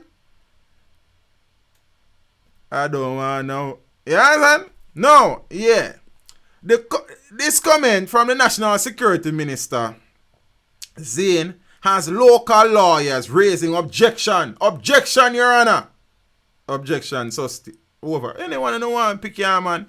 In response, President of the Jamaican Bar Association, Emil Leiber, says Dr. Chang's utterance has cast the legal profession in a negative light.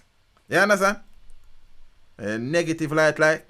A man said this comment from the National Security Minister that has local lawyers. Yeah, see there. But when you have the tension on the criminals, you must also bear in mind they get more violent. Some of the big armed robberies in the center of that as a result of gangsters looking for money to pay lawyers because you have intercepted them and arrested a number of their colleagues. But I can't get into more details at this point. Hey man, saying can't go. May I play it again? Money pull up, you are the greatest. But when you have the tension on the criminals, you must also bear in mind they get more violent. Some of the big armed robberies in the center of that as a result of gangsters looking for money to pay lawyers because you have intercepted them and arrested a number of their colleagues. But I can't get into more details at this point.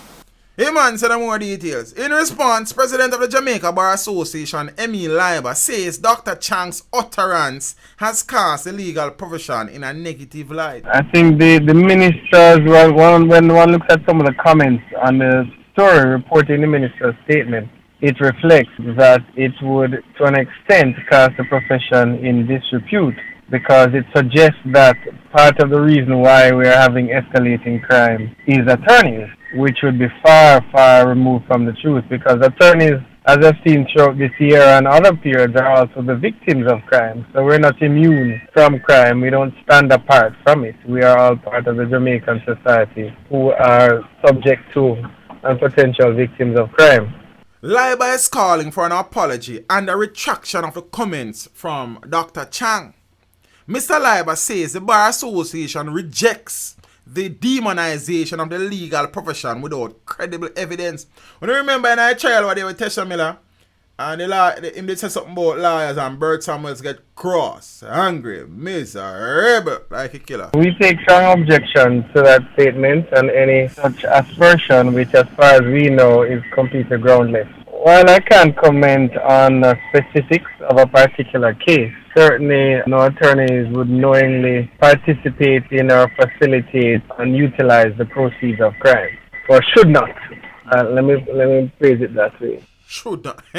Meanwhile, Mr. Leiber is urging attorneys to always abide by the law. I would say, of course, every attorney should ensure that they are always in compliance with the law, and if they are aware of anything that is illicit or any wrongdoing, they need to report it, because an attorney's first duty is to justice and to the court, and it is secondly to the client, and perhaps third is to themselves. They should never put their own interest above the interest of justice.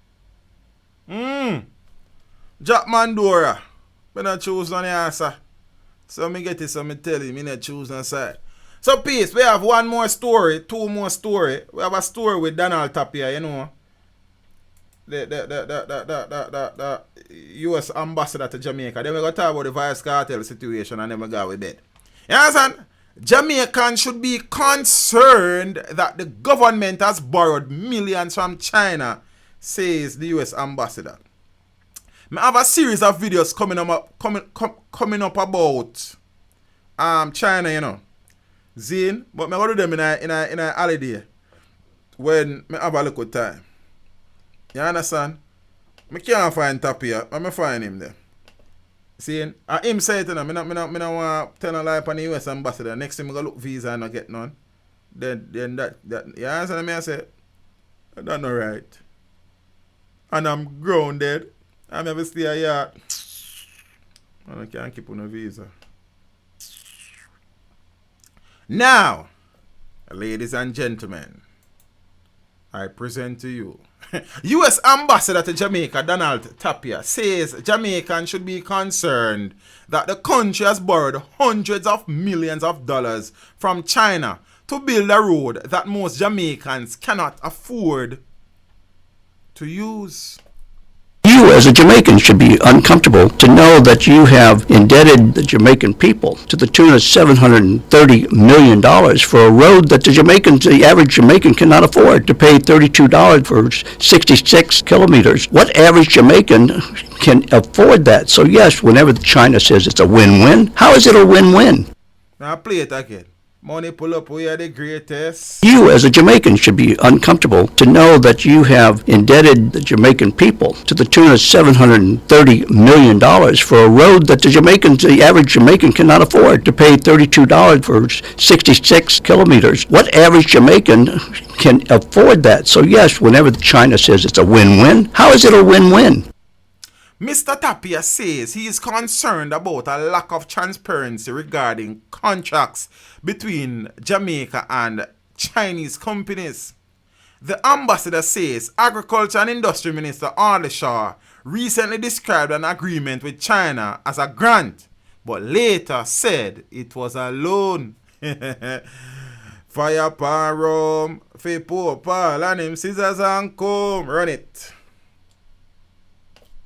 He mentioned that just the other day about getting a loan from Communist China. It was a grant, $100 million grant. And then it comes out that it's a loan. Which is it? I'm confused. I'm confused as an individual. Is it a grant or is it a loan? If it's a loan, who's paying for the loan? What is the interest? Transparency is one of the things that I think, as you mentioned, is what the U.S. looks at. We have in the U.S. where if a contract is made or something and you want to put it over to the side and you don't want it to go public, there's a freedom of information in the U.S., which means that you can file and get a copy of that agreement. We have that out here, Mr. Tapia. You understand? It's called the Freedom of Information Act. You have to apply for and then give like. So you probably can try that. But you're there. Despite the concerns, Ambassador Tapia says Jamaica and the United States enjoys a warm relationship. What's the temperature of the relationship between the two countries? Warm. Very warm. I think they're very warm. I have a good relationship with the Prime Minister and the Ambassador in the U.S., Audrey Marks. I have a good relationship with her. I have a good relationship with most of the ministers that I have met and so forth, from the Finance Minister to Shaw, Minister Shaw. Right. To Shaw, Manayard. Donald Tapia, you understand, was speaking with Nationwide one of them time. You see, the man has said some things. But the reality is that I know some people are about teach. American are different, you know. You think them better. You understand? Them are looks at them for thief too. You see me? So everybody looks at them for thief. You see? So, I don't know, yeah. But as I say, a series of video on China incoming. So, you understand? Stick and stay. You know, like a radio station. See? Speaking about radio station, remember look at thing for talk to, no? You know, you gotta dance on them teas one tune. You understand? You see that look us up there? You see it? You see it? You understand what I say? Yeah, man, we soon come to that. But before we go to that, I will link the real boss. You understand? HBO interested in documenting Vybz Kartel appeal. Team, I do an individual video upon this morning, like. I'll probably do it tonight and upload it, man. One of them things. You understand what I say? Zane Donald. When we hear about money, we turn fool. Then when US loan money comes with certain clauses like LGBT rights and so on. Oh, cool. Borrow and lend. American Premium Cable and Satellite Television Network, HBO, has reportedly expressed interest in producing and documenting incarcerated dancehall DJ Bombard. Me really close the thing, you know. Yo, teach, I want to you. Dancehall DJ Vybz Kartel's current murder conviction and the outcome of the appeal. One of Vybz Kartel's attorney, Bert Samuels, has disclosed that HBO has reached out to him and asked him to give them notice in advance so that they can be present at least 2 days before the Court of Appeal makes a final ruling. You understand? Never look at thing for play. You see? Boom. Yeah. So, Bert Samuel say he believes HBO wants to tap into the popularity of Vybz Kartel, and that by virtue of them committing to being present for a possible overturn of the convictions and the release from prison, that it will make a big feature and story for network television. Well, about 6 months after the appeal was through being argued, the HBO contacted me with a view to knowing and getting advance notice as to the outcome of the appeal. And they have been in constant contact with us. Of course, the appeal has taken some time, so they have become themselves impatient. I get the impression they want to be here when the decision is handed down. Of course, you know, Kartel's popularity in the music world is no doubt the driving force behind their interest. So we're waiting the results, and they will be notified by me once I get advance notice about the handing down of this decision.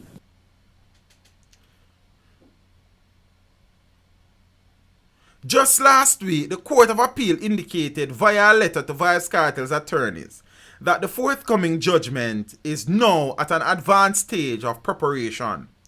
So, does that mean the judgment will be handed down before the year ends? That was a question asked to Bert. Your guess is as good as mine. Really don't know, honestly. Zane, so Bert say your guess is as good as his. I mean, I guess, Bert. We are watch and see. You understand? And think the appeal court would have ruled would have in a correspondence to Tom Tavares Finson recently would have stated that the judgment is in an advanced stage, and as soon as a date is established, agreed on, the lawyers will be contacted and them something. So I can watch and see. HBO, Sophia Kobe say HBO is about exploitation, but I suppose it's a business of the Empress. You understand? So a business is about making money, so you will always invest in things that you want to make money from. You understand? So I don't know that it is exploitation per se. It's just a business being a business. You understand what I say? And it's not like this will only be beneficial to HBO. I am sure it will be beneficial financially and otherwise to Vybz. Because, yes, Vybz is popular, but not everybody in the world knows Vybz. So if HBO is publishing a documentary on Vybz Kartel, it means that Vybz Kartel will now be exposed to more eyes and more viewers. So I don't know that there's an issue here. It's a win for HBO, it's a win for Vybz Kartel. So nothing wrong with the situation. In my opinion still. You understand what I say? So right now, if they want to do a documentary for me, them can link. They can exploit me. You understand? Yeah, man. Big up yourself, Miss Kobe. So that are the thing, peeps. We'll wait and see what the Court of Appeals have up their sleeves.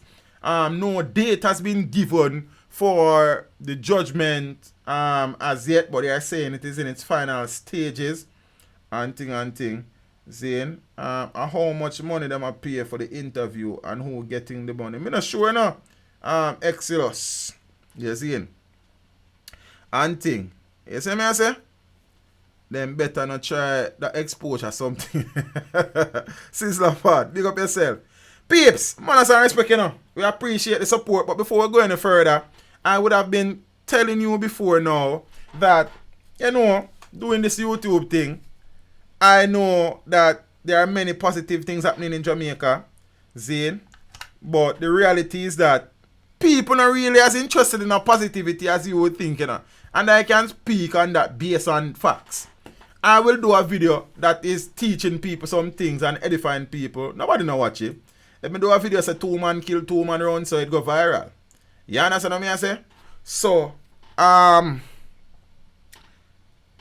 would have come to a realization that there is JIS, but enough people not going to really watch JIS like that still. See, and JIS is only focusing on governmental policies and programs.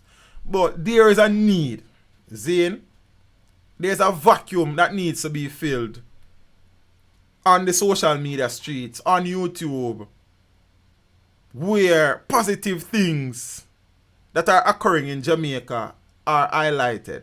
You understand? Many persons, me see some people are comment under the, because I would have posted this in my YouTube community feed. Zane, this is the logo for that. It's really and truly, first and foremost, a podcast. As I want to diversify my brand as well and spread my wings. Never limit yourself. That my slogan for 2019. You understand what I say? So I would have posted that on the community feed. Saw some person saying, what kind of positive you are talking about? No positive, no they are Jamaican. You see, that's a part of the mentality where I want change to. You understand? I would have sat down and I would have thought about it long and hard. And as I said, there are many positive things happening in Jamaica. There are many people who are making amazing strides. But because of the constant negativity, zeal, and the love of the masses for negativity, the positive things in the country keeps getting overshadowed and thrown under the carpet. See? So I decide, as full time, we have an outlet that highlights specifically some of the positive things happening in this country. You understand what I say? So really and truly, it is not necessarily going to be predominantly about the YouTube channel JA Positive. So that, Zane, most of the work will be done on the podcast side. I'm not going to explain to you the format and such of the podcast in a few. In my head. Zane, I hope to launch a podcast about the end of January, there about, as there are some stuff that I need.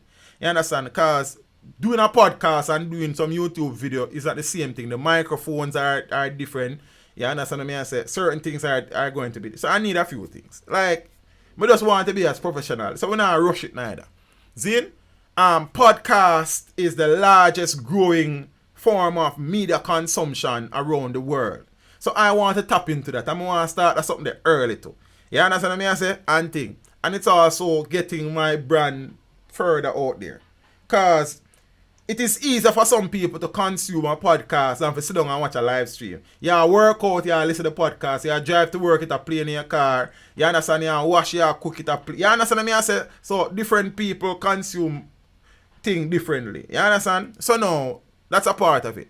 But the driving force behind it is that I think that there are some amazing stories in Jamaica. There are some amazing things happening. But because we are so consumed by the negativity, Zane, and I don't expect the YouTube channel to blow up and be the biggest thing. Because I know that persons are not into positivity. Me know that for a fact. I would have used this channel to prove that many times over. Zane, we complain, so we're tired to hear the murders and the crime, but when other videos are done, Zane, to edify and motivate and encourage, we don't watch them. So what we really want. You understand? Zane, and I have said this before, if Jamaicans were into positivity, teach them would have the biggest channel in Jamaica. It's a simple thing. Zane, if we were into values and morals and positive things, Zane, big up to the person who just dislike this stream. Everything good. Zane, this channel, teach them, would be the biggest YouTube channel that is affiliated with Jamaica. That is run by a single person. But that is not the case. Because we not do the sus thing and the gossip thing, and we not accuse no man of killing nobody, tell him say them do it, and all of them something there. We're not into that and talk about people, love life and them something there. And our thing that. I mean, we used to do a little bit of that back in the days when we just start out. But you know, you find your feet and you find your niche and your market and you focus on that. See? But because we don't do that negative something there, we not grow as fast as we probably would grow if we did not cover that. But that is alright. I am okay. I am doing well. Yeah, I'm doing better than most. You understand? So we still have all the own. See? Now, the podcast will be in the region of 30 to 45 minutes. And in that podcast, I will cover amazing stories out of Jamaica. You know, young entrepreneurs who are charting a course for themselves and their family. See, so we hope to interview a young entrepreneur on each episode. we hope to interview a young artist who is struggling in the business, trying to find them feet, doing good positive music. So we offer the 2 interviews each week. You know, the probably 10, 15 minutes the most. Also, for each episode, there will be a proverb section where a Jamaican proverb is shared and the meaning is shared. You know, keeping bits and pieces of the culture. And historic fact will also be shared in the podcast. Something historic about Jamaica. Something would have occurred in the past that kind of help set the trend. See it? So them local things there. Plus, I will also do a recap of some of the positive developments in the country for said week. You understand? There will be the podcast component where the audio file will be uploaded on iTunes and Google Music and Spotify and all of them places there. But also, the podcast will also be video recorded and posted on the YouTube channel, JA Positive. And I will also do videos depicting positive things in Jamaica on the YouTube channel. Some of the people them look out for that. So, yeah, we know 3 channels you're going to have to run. Seeing? And that will take a lot of time. But you know what thing go? Heights of great men reach and kept were not attained by a sudden flight. But they, while their companions slept, were tiling upward through the night. You know what I mean? So that's how the thing goes. So we'll find a way to deal with it. On the JA Positive channel, I think I will upload between 1 to 3 days per week. See, the podcast will be 1 episode per week starting out. You know the thing go. And them something there. See, so that's the name of the channel. I don't upload no video yet. I mean, no say it is very rough to ask people who to go subscribe to one channel where you not put no content on it. But you know say teach them. Never disappoint them. You understand? That is the link for the channel. I just posted. Zine. So may I ask the people them, click on the link and subscribe to the channel. So when we start upload content, you get it. So for the people that who continue to complain, say, yo, nothing positive now there Jamaica, this is a chance for you to be fed with positivity. You understand what I mean? I say, you know, we always cover some of the other stories them, and teach them. You know, teach them have its own niche and its own brand and its own aura and essence. Big up yourself, essence. You understand? You know, Jamaica show the vistas and landscapes and scenery and beauty of Jamaica. We don't upload as often as we should, but we will also be doing that. See? We're actually in the process of creating a separate setup. So this is the YouTube setup. Behind me around, so you know, because the green screen in the back of me will be the podcast setup and the Jamaica setup. You understand? So we are going to, you understand? So we are work on the thing and we are organize ourselves and streamline ourselves and thing. You understand? And then you also have some, like peeps. I'm going to be honest with you. Like every week, I turn down about 250 to 500 US dollars in requests to promote songs and artists on this channel. See, I have come to understand and realize that it's not always about the money. The reality is that we not fight no artists and we not hold on the artists, but teach them it's not about that. And I would have run in problems because I used to have a little thing called Artist Spotlight back in the days when we used to upload some tune from some young artists. You know, as a man grow, them start copyright them thing and them not remember who them did ask to promote them thing, and my channel would have received copyright violation strikes in the past because of things like that. So me not do that something no more. You understand what I mean? I say sometimes it's not about the money. Like man link me daily, teach how much for upload a song, how much review a song, how much we do this and for do that and for do that and for do that and for do that. Yeah, it's not always about the money, peeps. You feel what I say? Because at the end of the day, Zane, you have to understand your viewers. This is not that type of channel. So I'll recommend them to people like Chaddy Murray and some other people. Chaddy, big up yourself and a brother. You know what thing God? Them man they do that, so you forward on the thing them. 90s dancehall kid. Blessings in a brother. Support teacher. Manners and respect in the family. And you see that is the next thing. I have people who appreciate the work and will contribute. So we don't have to take every opportunity will come. As a man I say, yo teach me willing to pay X amount of money or this amount of money for you. You understand what I say? So I saw a thing go. So with the JA podcast, so I'm still not upload no man song. I'm going to come on, do him interview, probably sing a 1 tune or a 2 tune and tell him one can go find it. You understand what I say? So we have to also protect our work because peeps, we have a lot of sacrifice to put into something here. You understand? A lot of hours, a lot of sleepless nights. You understand what I say? I go work someday and my eye them red like the youth them say, sir, I don't know you as a smoker, or your eyes them look so. Sir, you want to sleep. You understand me? I say, I dey work sometime and in my non-contact time, I have to beat. I want sleep and thing. But at the end of the day, we did have a mission and a look of vision. You understand? And I'm saying this is just now me diversifying, spreading my wings, not limiting myself. You understand? Not being satisfied with just on a local level. You understand? The voice, I think, is growing in its influence and its reach, and I want it to reach even further. And I know that the country where me living in, despite the fact that so much crap are going on, there are many, many positive things going on. You understand what I say? Many, many positive things going on, and I will take it upon myself to bring across some of those positive things to my supporters, to my viewers. I know that everybody won't subscribe. It would be nice if everybody would subscribe to Teach Them, subscribe to that. But if so be the case, everybody will subscribe to Teach Them, but they subscribe to Jamaica. The reality is that some people come here for various reasons. Zane, and people kind of stay away with them subscription more time. I have learned that as well. You understand what I say?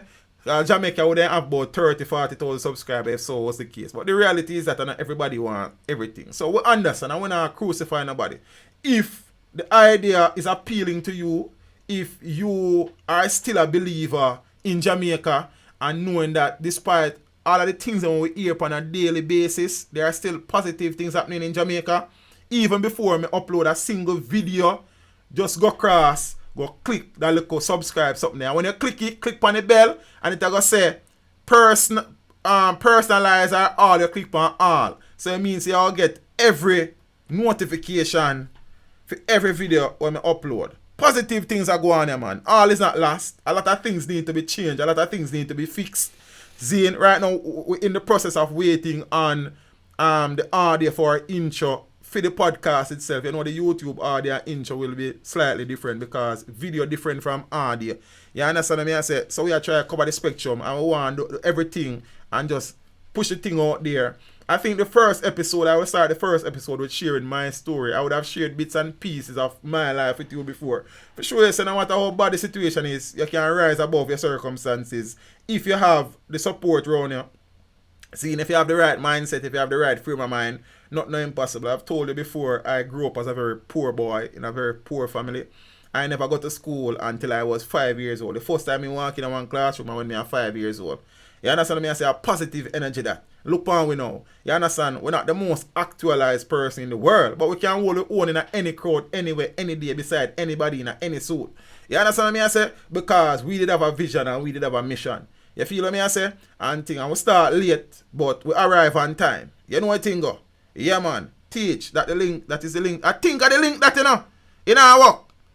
In our work. Let me see. Let me see if it work. Boom, boom, boom. I'm going to click on it like. Open link. Open sesame. You understand? It open like. I'm going to check. Because I don't want to send it in the wrong place, you know. You see me? Yo, anything I see my computer is slow like a molasses on a cold winter's night. Peak hour traffic light. Look how long me presses it. It does the day wine. Go type. Yeah man, JA positive. That's it. Acacia. See, so I'm gonna post the link again. So people, you just go subscribe to that local channel there. You feel what me I say? Yeah man. I don't advertise for time being. So as time goes by and we start do some work on the channel, you know, we start share the things them, Zane and thing. Now, what you mean? Main channel, I'm not sure what you mean, Empress. Where's the main channel? You understand? It says this channel doesn't have any content. They will know. This is mine. They will know. So we soon reach there, someone. So I'll do the promo video soon as to why I started the channel and what you can expect and the breakdown of the podcast and things. So give me some time. In a holiday, they will reach you onto that. But peace, big up on yourself, and thanks for the continued support. And I also crave your support on the new project. You understand what I say? I crave your support on all the channels. Jamaica, Teach Them, JA Positive, Zane. I know some people do the podcast things. So as soon as them come out, you can start listening to the podcast them and thing. You understand? And then that is the next revenue stream to your people. So there's no 2 ways about that. We do that something here for disseminate information, for make connections and for network, but also our job, our second job this. You understand what I mean? I say, yeah, occasion, I see you subscribe, big up yourself, and I just get the notification. DM me and watch, said speed, I get the notification said way. So big up to the people that may subscribe. I know some people go wait to look more for subscribe, but then I couldn't do it now. You understand? Then we're not buying a pussy in a bag like. See? And as I said, it's also to expand my brand and my influence and my platform. You understand what I say? So I appreciate the support. I look forward to the continued support over on JA Positive and also over on Jamaica. You understand? So we have things for everybody in the family. You understand what I say? And thing. You see? Oh, you said I take you to the main channel? No, you're not supposed to take you to the main channel, man. It's supposed to, the main channel is different, man. But me just see you subscribe. Zane? Okay, I found it, sir. Yeah, man. Zane? I hate when the big people then call me sir, you see. I tell them to stop, you know. Miss Joan Graham, God favored me. Just say teach, man. You know, big people couldn't be a mother call you sir. It'd be weird, like. You understand? But no, just a respect still. Zane? Teach, a link take me back here. Oh, a link for take on me back here. Hold on there, hold on. Maglina go on, Dan. Me ain't not got nothing to put on, Dan. They go for high school uniform before 51 storm. Oh no, hold on. Hold on. You understand?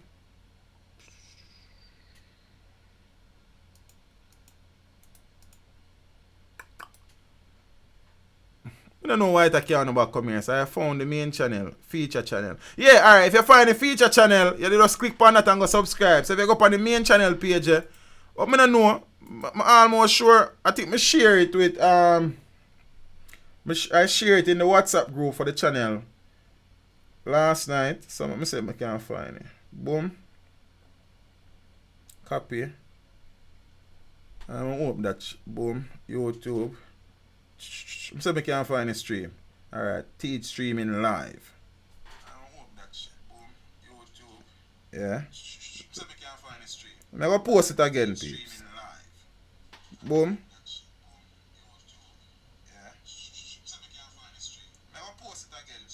Yeah, man, I don't click on the link now, I just post and see where you can. If you can't back come here, so then we don't know if you tell them to say, you know. Teach, stop it nice. Yes. How much place you want me nice, brother? So, take care of some housekeeping business.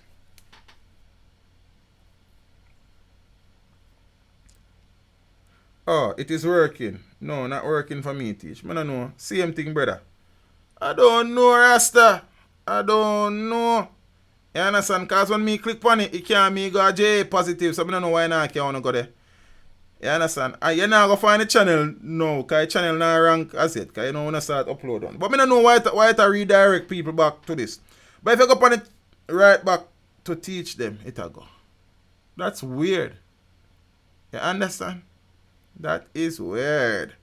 But when me click on it, you can't go on a different place. So it look like I'm going to take a different plane from me. So that me I say.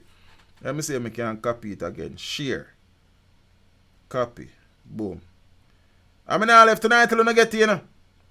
Persistence is to try throughout this precious time. You can't give up the fight. Joy is paid to life all when you're down and in distress. Never make Babylon know your weakness. All when your burden is heaviest. Never let them know. See? It works. So some people are saying work, some people are saying no work. So I post one next one there. So whether one they care or no. You understand? Because, I don't know. Go to the channel at the top and choose.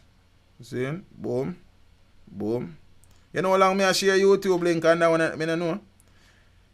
See it and strong, you know. In everybody's life and me one, you know. But everything good. From time to time, you go throw out the link. You understand what I say? They just need to refresh their page. You know, refresh on the page. You understand what I say? And things. So, you know, just keep the thing positive. You understand? Some positive love. Subscribe, right? JA positive. Teach them. The message I reach them. You understand? You see the slogan for the channel? There is hope. There is hope in the Lord. One gospel song also. But we don't know it like. But peace, big up on yourself. Me I go on my bed. You understand? Me I make this stay so because I kind of like it tonight. It look nice like. You see? The Royal General say me love it. Eventually, Acacia Music, I know say you're busy in a studio and on stage, but you need to be here more time. I love when the ladies them come across. You understand? Because we good with the ladies them and the ladies them good with you, you know. So we grow. Natural Reese, same for you too. Anna Green. Hey Anna. Anna look very familiar to me though. You understand? Anna look like somebody who I know personally. Anna, is that your real name, Miss Green? You understand? You look like a very short lady that I know. You see me? True Love Productions, big up on yourself, you know. So peeps, manners and respect. You see me? I appreciate the continued support. Big up to the people that will check in tonight, will lock in, will clock in. You know what I mean? I know say a Friday night and people want to take on street. Cause the road have to take on, you know what I mean? But thanks to the people them take some time out for looking at my big face. Right now me all want trim, but love is always there. No matter how we just sorry, raga here, we not care. You know what I think? Kalanchi, big up yourself. You see it? And thing, you know, we do this again Friday. No, today Friday. Sunday 8:30. Make it a date and don't be late. New Hansen. Okay. No, okay, Miss Green. Blessings. DP look, you know, familiar. Welcome. If you're here for the first time, really and truly appreciate the support. You understand? This man been singing the whole night. You know what I mean? Yeah, man. The music alone shall set you free. Cause I'm not sure if I live to see tomorrow. In this world of conflicts and sorrows. Bodies lay cold as gunmen strike ball. The wicked people work is taking off like Kalanchi, big up yourself. Yo, I be a Kalanchi be enjoying the night, you know. Because we're solid as a rock. They just can't stop me now. You know what I mean? Yeah, man. You know what Kalanchi say again? Rise to the occasion. Yo, easy, man. Easy, man. Easy.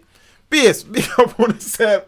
Soon again, Sunday, 8:30. Make it a date and don't be late. Don't look for it. Get booked for it. Peeps, I'm not sure if I'm going to stream Sunday.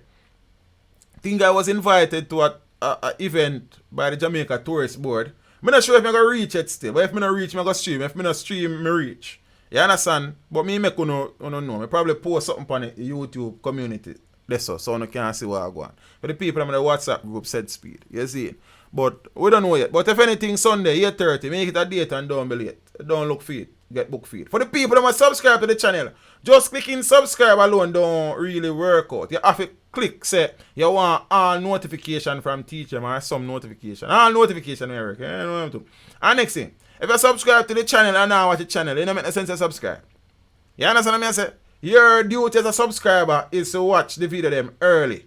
That is why you subscribe. Say we want the video from teacher. So when you watch them early, you get a look at traction on YouTube, should be taught so more people see it. Then how much time you need for teach when you see them thing. They don't go to school every day. And the mother partner money, you understand what I say? You need to make use of it, man. See? Tetla War, blessings. You understand? Enjoy the rest of your weekend, guys. If you go on road, be careful, sir. If you tear your yard, be careful, sir. Zine, have something nice to drink over the weekend, but if you drink, do not drive. If you drive, do not drink. You understand what I say? When you go on road, Lord, the big old headphone them. I want to stop separating myself. Right now, I don't hear myself. I saw on the road, and I hear nothing where I go on. I hear the headphone, I make my head so big. You understand? They'll Bluetooth headpiece them like so. Zine, and look who's sitting out there so. Then, you're not connected to your shoes or your belt, brother. You must connected to something people want to know you're connected to. For the people them are living on them phone like so. Them across the road and them in a them phone. Them stand up and wait on the bus, them in a them. Come out of your phone. Keep your phones in your pockets and in your bags. Use them only when you need them. You understand what I say? Walk with only the cash that you need. You see? Walk with only the cash what you need. If you must take public transportation, try to travel in our group. If you cannot travel in our group, know the do's and the don'ts. Take the license plate number. Send it go get somebody. Tell people you're there. Tell people where you go. Describe the car. Describe the driver. Always follow your instinct. If it feels wrong, it is wrong. Trust absolutely no one. For the people, them every time them got tired, people need to know. Every time them there, them yard alone, people need to know. You understand? Every time barrel come, people need to know. On the top. You understand what I say? Every time when I go Western Union people, stop living your life on social media. Everything you do, you put on the status. You understand what I say? What about the status of sensibility? What about the status of being wise? You want to stop get caught up in a Babylon, man. You understand what I say? You think that's so serious. People don't need to know every time you use the toilet, brother and sister. You see me, I say, stop post everything. Nobody no need to know see your family gone a friend and you alone are there for 3 weeks. Ladies, nobody no need to know see you just shower in your bed, lay down naked. You have some serious man where you think you're them a friend, but them a pray from a long time some type of way. Then them know say you're alone there in your yard and you just be there and you naked and you're sexy like. Then some man them a idiot, you know. You don't be careful of the things them want to invite upon yourself. With the people them will live them life on social media. Them relationship like. On the top, man. Nobody no need to know every details of your love life, your private life. It is called, you know what private mean? I say, I'm going to start by someone on a dictionary. I want a dictionary with just a few words tonight. Like private and some other words. You understand? So every time I turn the page, I said word. Because I'm not learning. I say I'm not learning. Peeps. You don't need for check the thing. You understand what I say? Yes, you can share your spouse now and then. You understand? But everybody don't need to know every detail of your life. So when you're happy, everybody know. When you're sad, everybody know. Come on, man. Understand so the things that when you post on social media come back, come aren't we? When you not go look job, them are Google, no? When you not apply for the promised land, the land of the free and the home of the slave brave. You understand? Them are check on a social media history. Be careful of the things you post on social media. You understand? And the people them who are suffer from the dumb people with smartphone syndrome. Oh no go easy man. If phone them a lead them, I could try to catch up with them now. And the Instagram syndrome people them, where everything them say on Instagram them want to be it. And them say people are live them best life. And them want to be like that for the rest of them life. And I sell out. You understand? Because every day them say the people that them follow up on Instagram, they are Dubai. You understand? Abu Dhabi and Mexico City, Kuala Lumpur and all both. And them know them poor and them a try to live the life there. And some of the people them is a show. Look here, man. Understand, say yo. Many of the things that sit on IG are real. And come out of the IG syndrome thing there. Yo, IG at now only by youths in a fool in a Facebook at yo, who don't even know what go on in the country, you know? May I say, man, ladies and gents, on a wallet, hold out, stop sell out. The IG thing there, it's not so serious. Live your life, don't live other people's life. You understand what I say? Peeps, me I cut to this, I feel like me I talk too much, you know. You understand? Big up to the people them where they vote. And me I say Sizzler fan, Peter me, the Royal General, Miss Sophia Kobe, Miss Grace Abel, Dante Dan, Zane Essence, Acacia Music, Gregory White, Zane Janet Insang, Blessings, Miss Joan Gray. I think I'm seeing Miss Janet for the first time. If you're here for the first time, welcome. True Love Productions. True Love Will Never. One song goes up. I don't know a melody right now. I don't really know a melody for more songs. Let me try out for them. Miss Julie Carey, how are you? Jara 306. Mothers are respecting the family. Father Gregory White, you know. Arif Young, blessings in the family. Think of the first time I see the name, you know. For the first time I check in, big up yourself, you know. Carry on HTV, big up yourself, you know. Empress Carey. Mothers are respecting the Father Ken Prosper, Miss Grace Abel. You understand? Tetlawa, blessings, you know. I almost a Tetlity, you know. Leisha Larson, sis. Not last, well, last me know about. Miss Lyons, big up yourself, you know. Father Lyons, if you are watching thing, you know, mothers are respecting the brother. You understand me? I say Father Delroy, you want to know Kurt Jaman, the most honorable bro God. Big up yourself, you know, youth. KLBH876. Who else in the building? Miss Anna Green. You understand me? I say Anting. Yeah, yes sir. Peeps. Me only can call in here, though, me I see a comment. You know what I mean? May Watts. Good evening, my friend. Good night. You understand what I say? Yes, sir. And thing Frederick Simmons. Monas are speaking brother. Fire 27. Best channel, up like high. Man, as I second family. You understand? Exilus. Step good enough fam. You know what I think? Father Lance Crooks. Man, as I respect you, brother. Father Lyndon Johnson. Man, as you know. KTT. Manas. You understand? Enrique Rainford. Blessings in the family. 90s dancehall kid. You understand? You know, the man name says it all, and the man come from the real school, university. Pops Suave DG. Yo, Pops there for the first time, and welcome in the family. You understand? Hope the eye hit the subscribe button, you know. Set all notification for reaching. Peeps, and welcome Pops Suave for me, you know. Suave, just look away, Suave. You understand? Big up yourself, family. Gabidan 58. Man, as I respect you know. Amon, Kartel, blessings in the family. First, me I say the name, you know. Hope all is well, you know. Welcome. Apple cider vinegar. Where are you with the youth? Everything good? Each one, teach one. See? Man, as I respect you know, brother. You understand what I say? You know what thing are Empress, we're not sure. But big up yourself. God favored me. Y'all on a broad TV with Tasha no nonsense. You understand what I say? Big up on yourself, you know. You see, who else about? I just want to big up some people in the night, you know. For, you see, Diamond Clark. I say one love. You know, my Diamond Socks, I want to be Clark. Davian, Lion. Well, I may probably call it wrong. Deviant Lion. Well, me get that right. Father Lions, big up yourself. You understand what I say? Rainford, Fremantle, keep up the good word. Rasta, New Listener, big up yourself in the Father Fremantle. You understand what I say? You know what thing I appreciate the support in the brother. Yes, Zane. Yes, I know, Pops. Big up yourself, you know. Karoom, Stubbs, blessings. Think of the first time I see the name that too. If you're there for the first time, welcome in the Father Light Chatbot. Wagwan, big brother. Hope you're good in the Father Emendrix. Wagwan, youth. Everything good. Good look well. I'm going to see the one on the silent. I'm hope all is well. You know what thing go? Yeah, man. Peace. Big up on yourself. If I'm not calling him, I should not see it in front of me. Big up to the people that watch the stream but not comment. You know what thing go? You understand? Bevin Brown. Man, as I respect you know. You know what thing go? Oliver Foster. Beat it and teach them forever. You got this lock. Blessings in the family. You know what thing you know? You understand? Progress. You see it? Peeps. May I say Carl Sukar. Blessings. Samuel Medley. All of the people them one of the thing. Man, as I respect you know, I don't want to leave nobody out tonight you know, because we appreciate the ones them.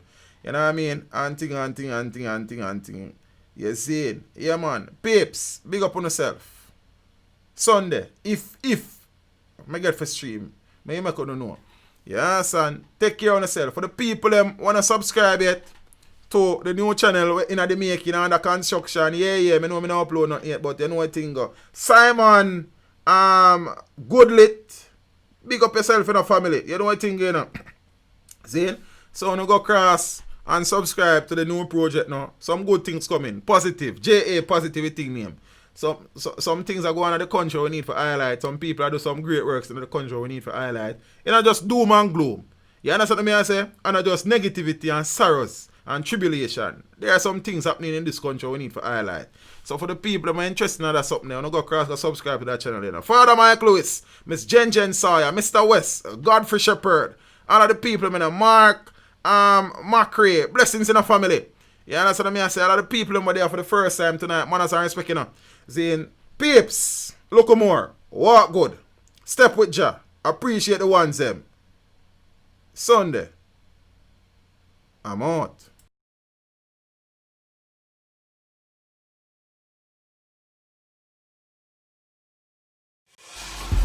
Teach them. Hey, yo, hello. Send the message and make it reach them. It's teach them. Right here. Warlord representing. Thank you for watching. Please leave a comment below. Remember to like and share the video. Don't forget to sub for more awesome content. Follow me on social media and check out the suggested videos on screen. This is Teach saying, until next time, walk good, my friends.